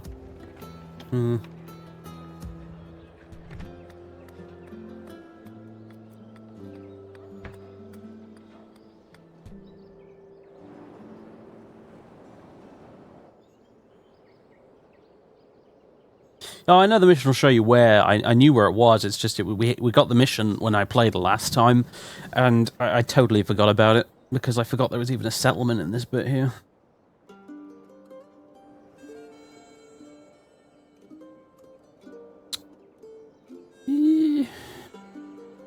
Well, where are you? Yep. Intern. Glory and honor to the Highlands. What the fuck is that? I don't even... What? Fuck off.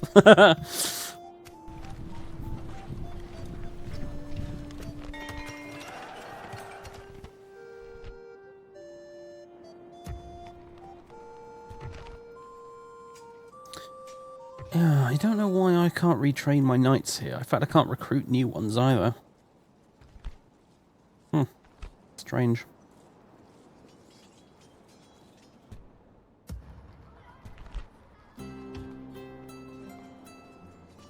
Let's get a spy, actually. Yeah, why not?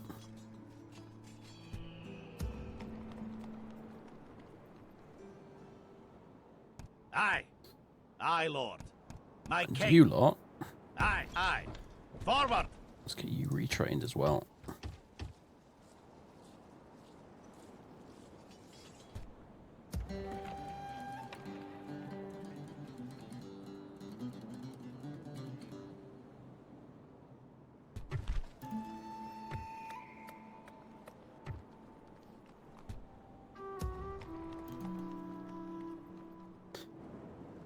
I still want to upgrade Inverness, but we need that huge amount of money to do it, so I'm just going to hit end turn, I think, now.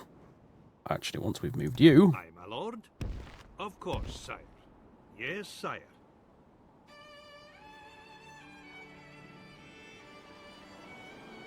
Yeah, I don't know where the barons are. This is very odd. They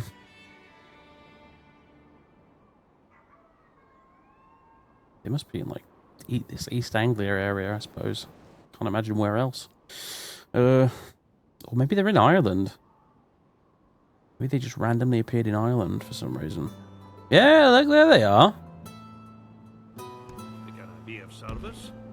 Of course, sire. I think it might be random where the barons turn up, and in this case, it turned out to be Ireland for some stupid reason. I think historically what they should have is most of Northern England, but oh well.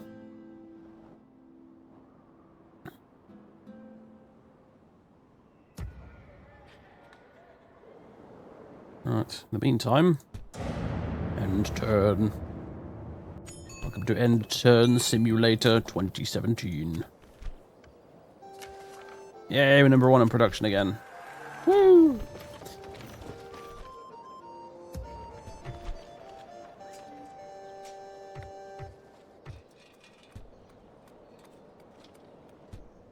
Can we finally upgrade Inverness? We can! Hooray! Fortress ahoy! Right.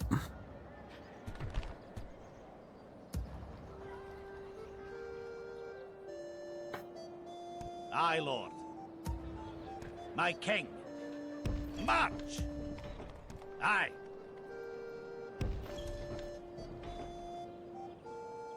We've got some merchant cavalry to make up for, I suppose. What? Look at these guys, they're just getting wrecked. Oh, no, it was Gotland Footmen. They were the unique unit on the campaign screen. My bad, it wasn't the Sami Axemen at all, it was the Gotland Footmen.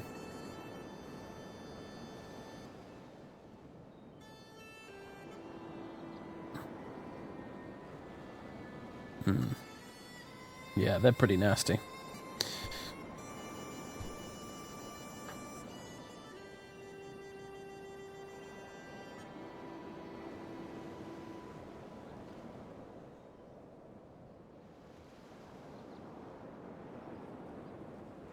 Yeah, live streaming on YouTube as a tiny YouTuber must be a very strange experience.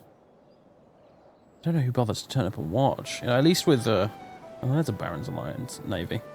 At least with Twitch, people can look through the game tab, and people often do as well. It's not even a case of you can; it's people actually do. Of course, sire. Today's journey is over, sire. To find games, and then they find new streamers that way. But yeah, I've seen that too occasionally in my recommendations. People just streaming with like 1 or 2 viewers, random games.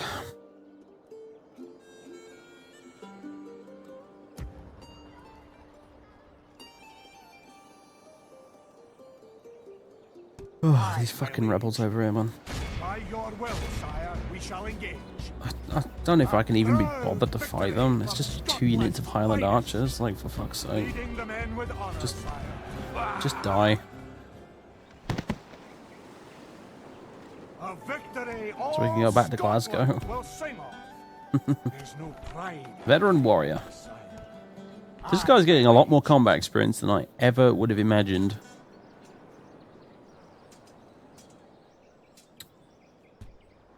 But he just seems to be our guy when it comes to crushing rebels. I don't know. It's the way the chips fall, as they say. One turn until surrender. Alright, they'll probably be sallying forth then on the next turn. Unless they do surrender, which is quite rare indeed, but you never know, I suppose. Aye.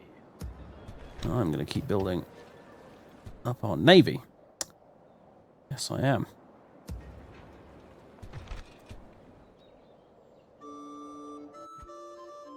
Aye, my lord. Yes, sire.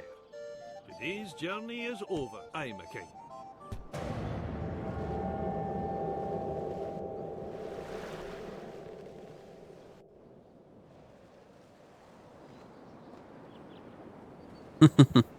It's Zweihan, isn't the 13th century? Yeah, Medieval 2 plays fast and loose with historical accuracy, to be honest. And unfortunately, there never really came out a mod that made it super accurate either. Like in Rome, for Rome Total War, you had, you know, Europa Barbarorum, Rome Total Realism, Roma Surrectum, and even Rome 2 has, like, you know, Divided Impera, for example, that redoes all the units and makes them more historically accurate. For Barbarian Invasion, you had, like, the Invagio Barbarorum mods. And for Attila, there's the Fall of the Eagles mod, which I have installed at the moment, which doesn't do anything other than replace all the units with more historically accurate ones, and it makes the battle slower. But yeah, for some reason for Medieval 2, no one really did a big overhaul mod that changed everything to be super historically accurate. I don't really know why.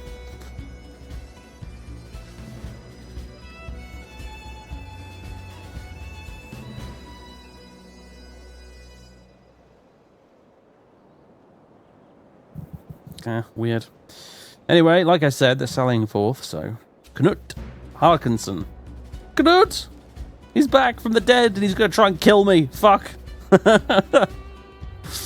God damn it, Knut. You shouldn't have gone and died in battle, brothers, you idiot. Took an arrow right in the face. It's come back to haunt me. Stainless Steel doesn't really, though. At least not in the versions I played back in the day, like version 6 or something. Or version 5, I forget which. It really just, all they did was just reskin units. That's mostly what it does on the slate. It added a new map and it reskinned a bunch of units. It didn't really make things more accurate historically. It just sort of made them, I don't know, it just gave you more stuff. It's like Radius mod, for example. It's not really historically accurate. It's just more stuff. Unless yon zanies are our enemy. Either way. Broken Crescent, actually, yeah, Broken Crescent is very accurate indeed, actually. Broken Crescent is the one mod I can think of. But it doesn't really overhaul the base game, because it moves the focus to the Middle East instead, so you can't play as like England and France and all the Western European countries in Broken Crescent. It's exclusively on the Middle East, heading into India, so in the Holy Land and the Byzantines and stuff.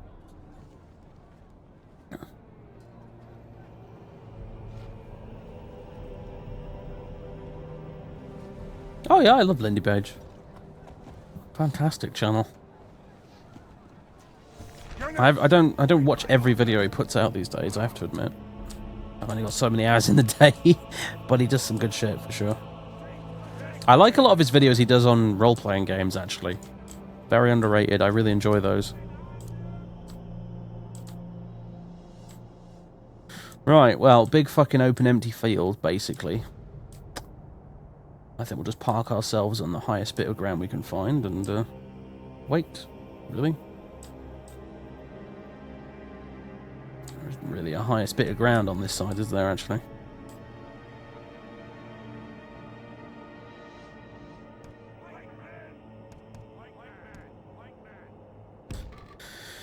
Alright, big line of pikes. Big line of Highlanders.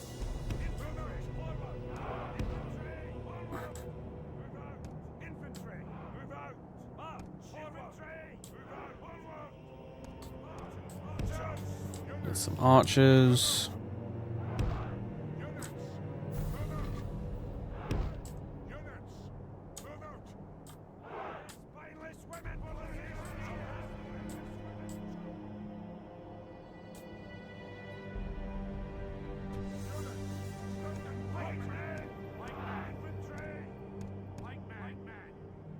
Guard mode for you. Knights, we will stack up over here, I suppose. General can go here. And catapults.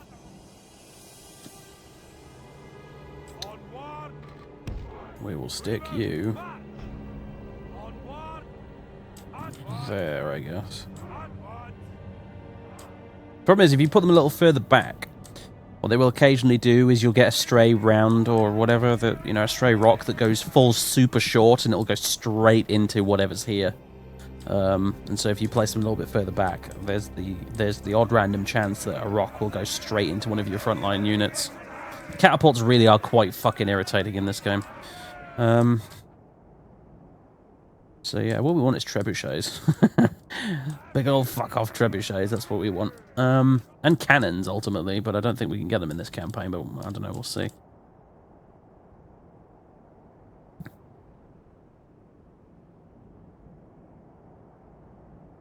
Well, no, I mean, when he talks about RPGs, I mean tabletop role-playing games like Dungeons and Dragons and Pathfinder and Hillfolk and stuff like that. I don't mean video game RPGs. I mean when Lindy's talking about the tabletop stuff.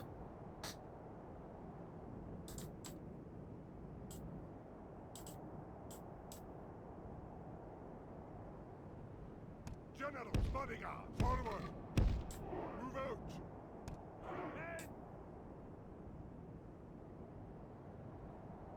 out. That's everything.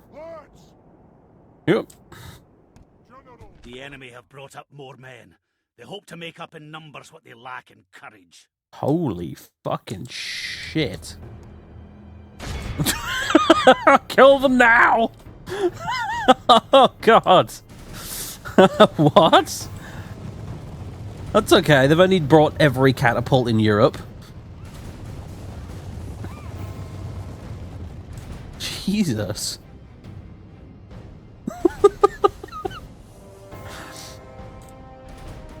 Yeah, Warscape is pretty terrible for melee, ultimately, yep, like I said earlier. It's why out of all those games, I think Napoleon and Fall of the Samurai are probably the best examples, because they didn't have nearly as much melee in them.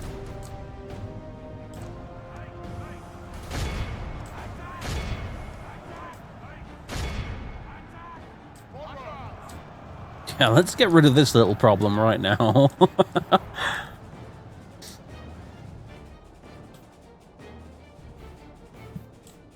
Oh, Jesus, more catapults. What about over here? More fucking catapults! Winning the battle. If we continue like this, we will smash the enemy. Jeez. Alright. This is what's left of their main huge stack, by the way. Attrition has basically reduced them to all these tiny units. But you can see that only half the enemy force remains. Previously, it would have been a massive army. But now it's kind of a joke, really.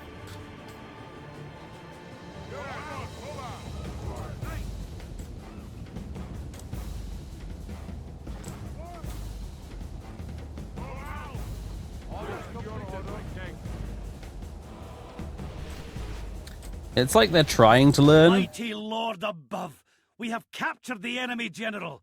Right. That will teach the cowardly dog to turn tail and run. But why is the game stopped?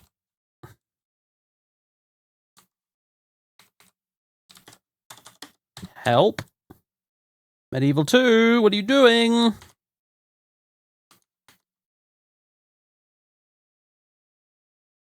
you fucking serious?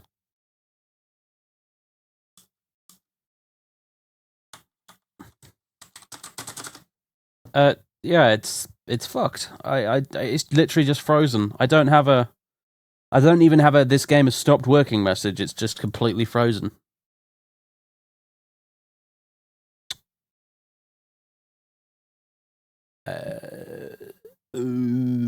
That's really weird. I've never seen it do that before.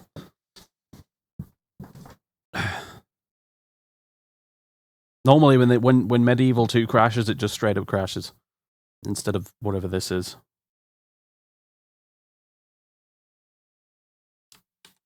I doubt we've got any auto saves either, so I think we might be a bit fucked.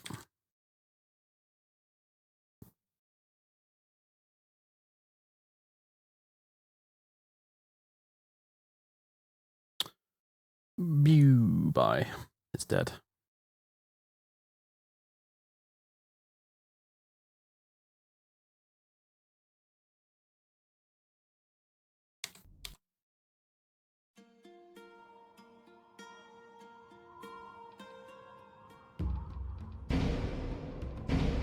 Oh, we have an autosave. Thank fuck.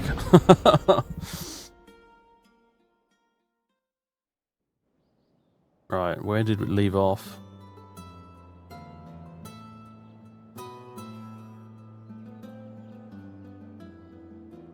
It's probably just before we hit end turn, wasn't it? Aye, my liege. Wasn't asking you.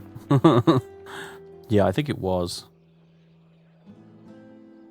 Good grief.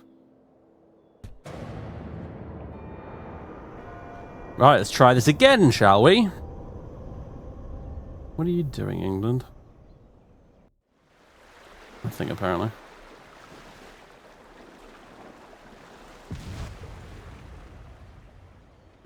Speed up, please.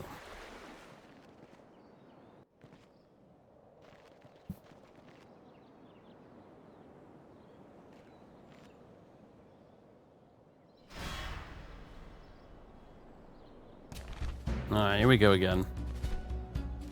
Different army attacking us this time, though.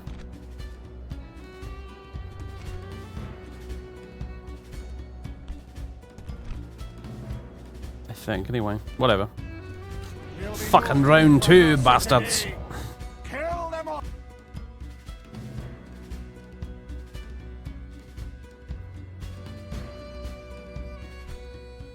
It's very ex-retired. God no, he's still going.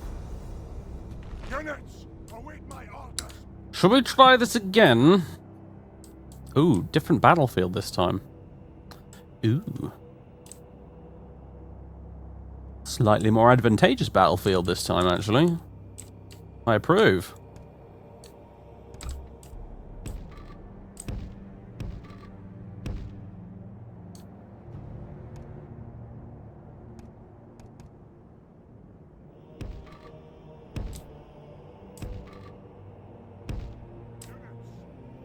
Very nice.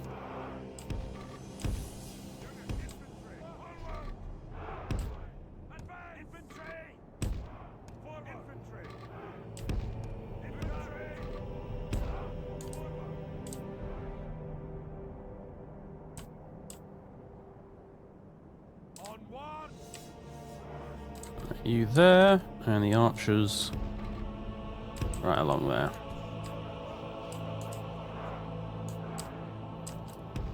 General goes there, and once again, all the cavalry.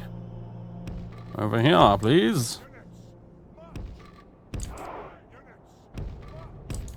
I think they would technically be hidden if I put them a bit further down here from the enemy AI, because I think the AI does take into account line of sight, so you can hide units behind hills and things, for example. I'm not 100% sure about that, but I think it's the case. The enemy have brought up more men. They hope to make up in numbers what they lack in courage. Alright, so this is kind of annoying because it means... What the fuck? Are you serious right now? Very fucking sneaky.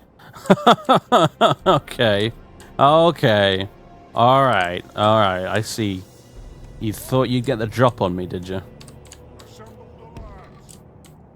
Indeed, assemble the lads.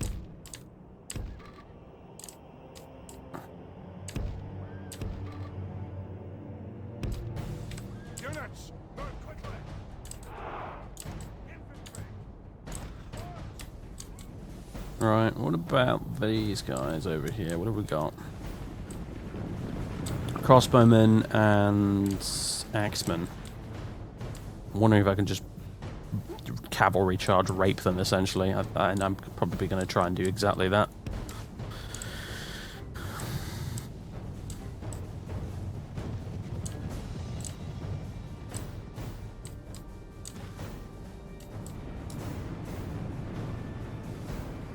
Oh god, they decided to change sides, like, so the big mosh pit in the middle.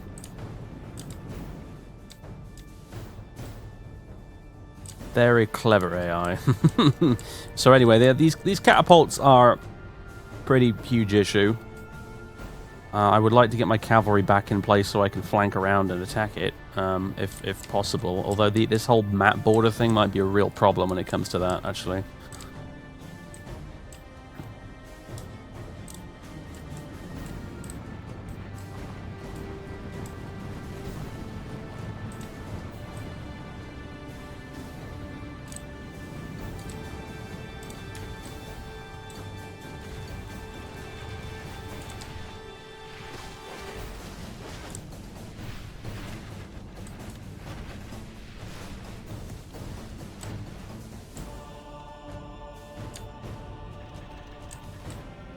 Uh-oh. I know that sound. Ugh. Fucking pain train's coming this way and it doesn't have any brakes. God,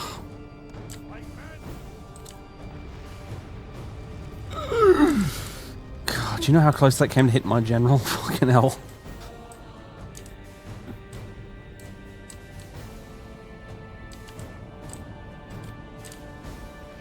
Right, come on, Pike. I need you to get into position so I can start moving you forward.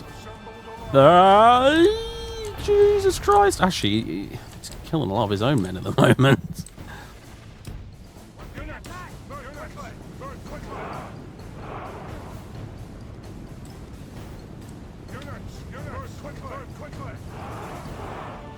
Why are you all running? I don't want you to run. Ugh.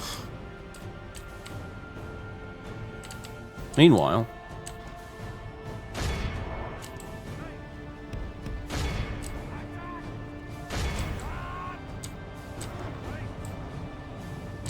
oh guys, come on, can we actually charge properly? Jesus. What are you doing? Dumbasses. Worst knights ever. Fucking hell. These guys have got the right idea.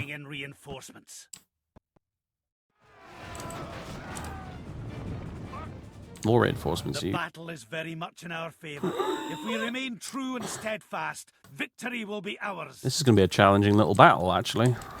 The enemy are badly bloody. Look how our cowardly foe runs. It is time to press the attack.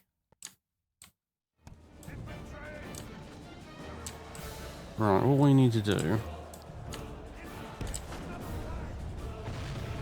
Our men have captured the enemy general. Good. Guard him well, so we can watch us defeat the rest of his army. I'm not going to have any time to look at the chat here, I'm afraid. Right, looks like we killed the Axeman without any real issues.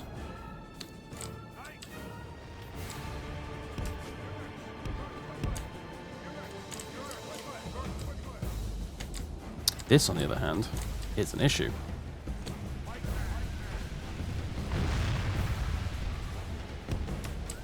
That to become a pretty serious issue, actually.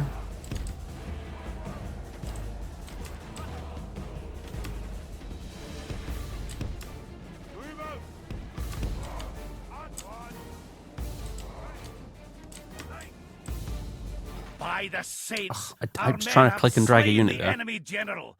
Without him, his troops will lose their will to fight. The battle is very much in our favor. If we remain true and steadfast, victory will be ours.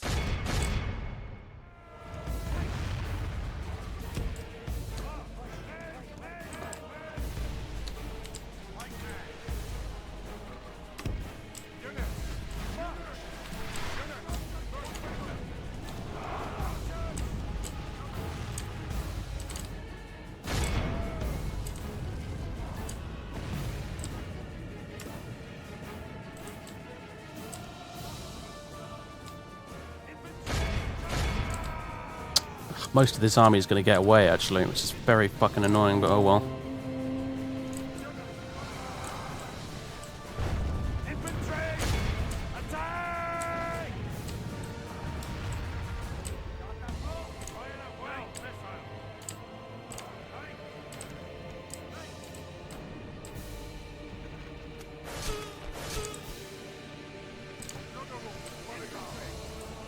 The enemy army flees the field. After them, cut the cowards down.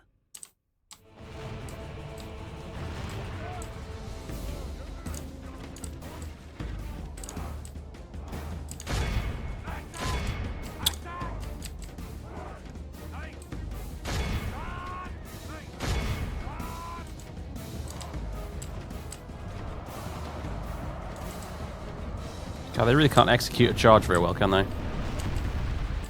Oh yes! Jackpot! Slain the enemy general. Without him, his troops will lose their will to fight. I will never say a bad word about the accuracy of Scottish catapults ever again. King Hawkinson has just been knocked out by a flaming boulder. Oh my god. Need a fucking sound file for that Brazilian football commentator yelling, "Goal!" Oh my days. Fucking amazing. Right.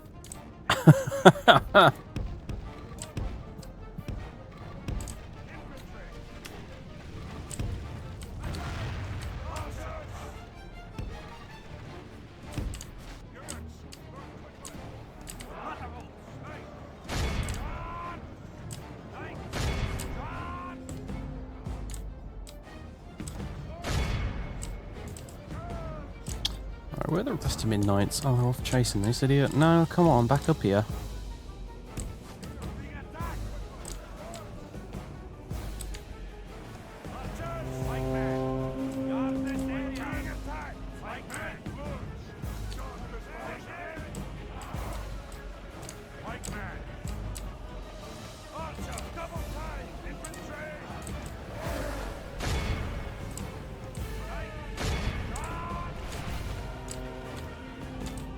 The enemy are badly blooded. They have lost half their men. Look how our cowardly foe Fucking hell, runs. right. It is time to press the attack.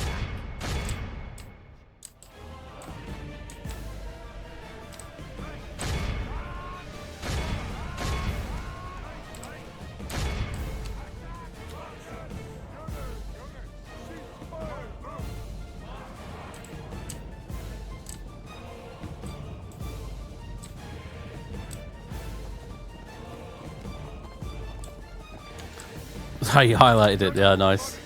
That was worthy of a highlight for sure. Well, unfortunately, a lot of the enemy army got away, so that's a pain. However, jeez, I was worried about this lot, and luckily they didn't really do any serious damage at all.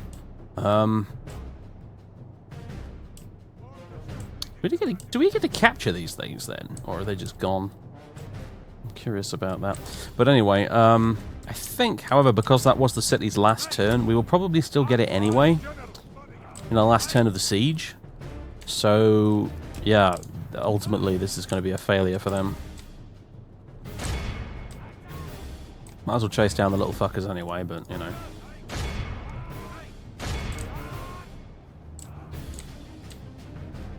Who's this over here?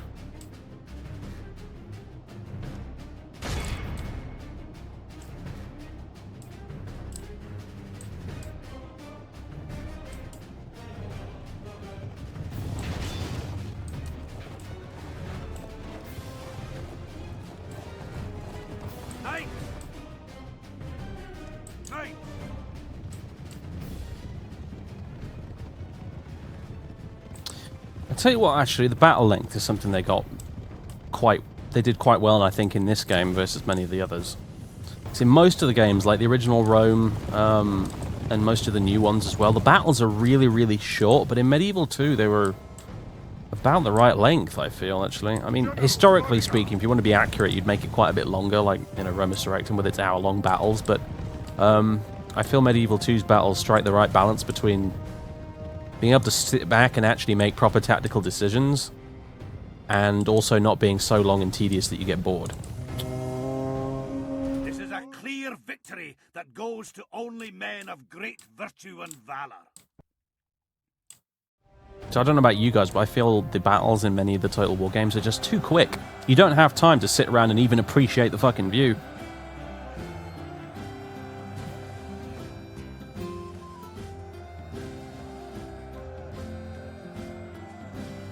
This isn't going to be a historic battle site because it was only a clear victory, not a heroic victory. But still, we will remember it for all posterity as the battle where the King of Norway got crushed by a boulder. I can't believe that. Oh, it was so good. Anyway, our casualties were pretty minor as well, so.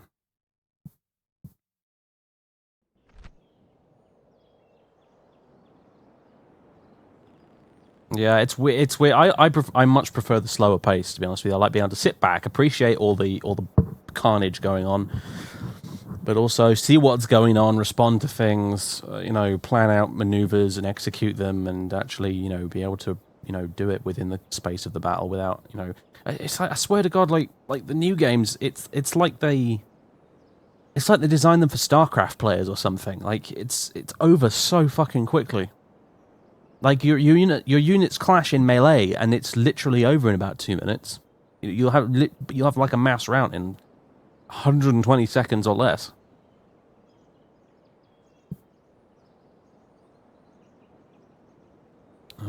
Should we ransom them? Release them? Yes. Why? Yes. Okay, I'll ransom them. Why not? Yes, we can. They rejected it anyway.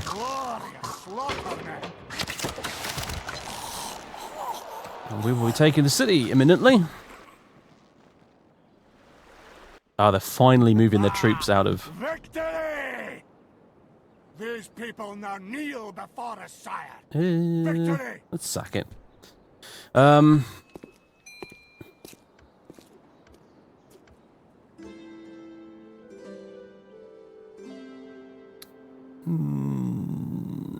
Nope.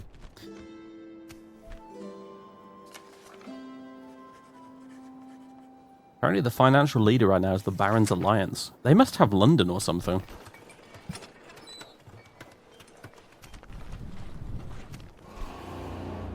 That's not good.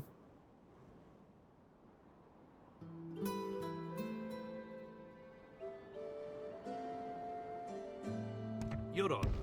Of course, sire. Yes, sire.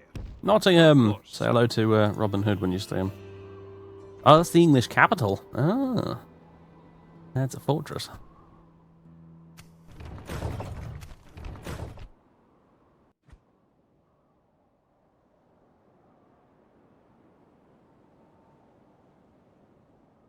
Yeah, I will admit that. The AI is not the cleverest in the world, so it can be a bit tedious. I mean, I have to admit, even in Roma Surrectum, it can get a real grind, and sometimes I will sit there and I'll do one battle and then I'll just exit the game and come back later because I feel so fucking exhausted afterwards. But this sort of length is ideal, honestly, I feel. There used to be a submod for Roma Surrectum, actually, that made the battles shorter, but I don't think it works for the current version anymore.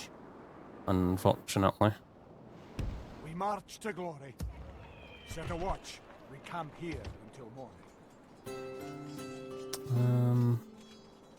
No, we don't need any more knights. We've got merchant cavalry, so...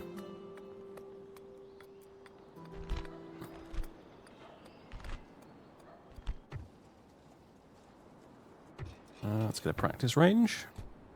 Fleet ready. And... an armourer, I think. And a... Smith, I'm thinking? Yeah.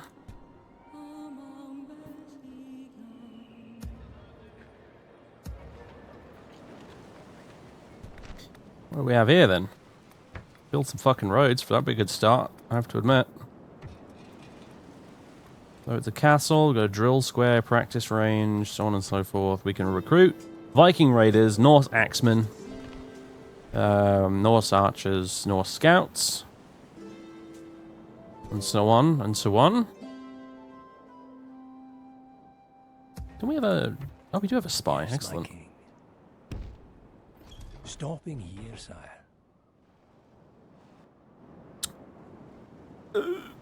That's not good. I am a warrior, not a diplomat. Holy... How many Irish kerns do you need, England? Holy crap. Awaiting your command. Yes, sire. What is it you wish to discuss? I do not believe Really? I'm able to accept. Oh, they want an alliance, do they?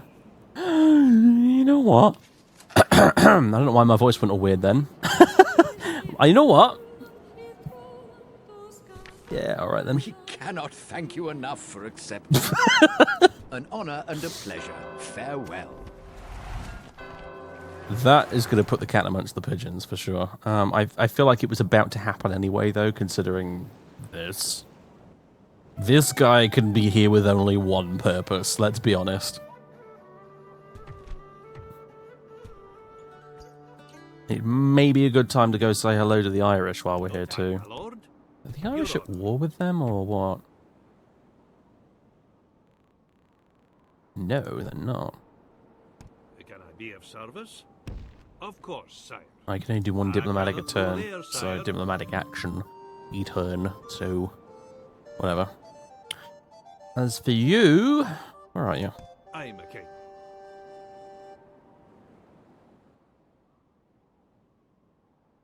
As for you,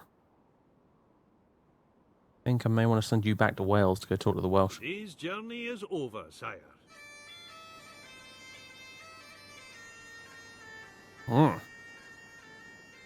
We still haven't quite dealt with the Norwegians, unfortunately, but that won't take too long.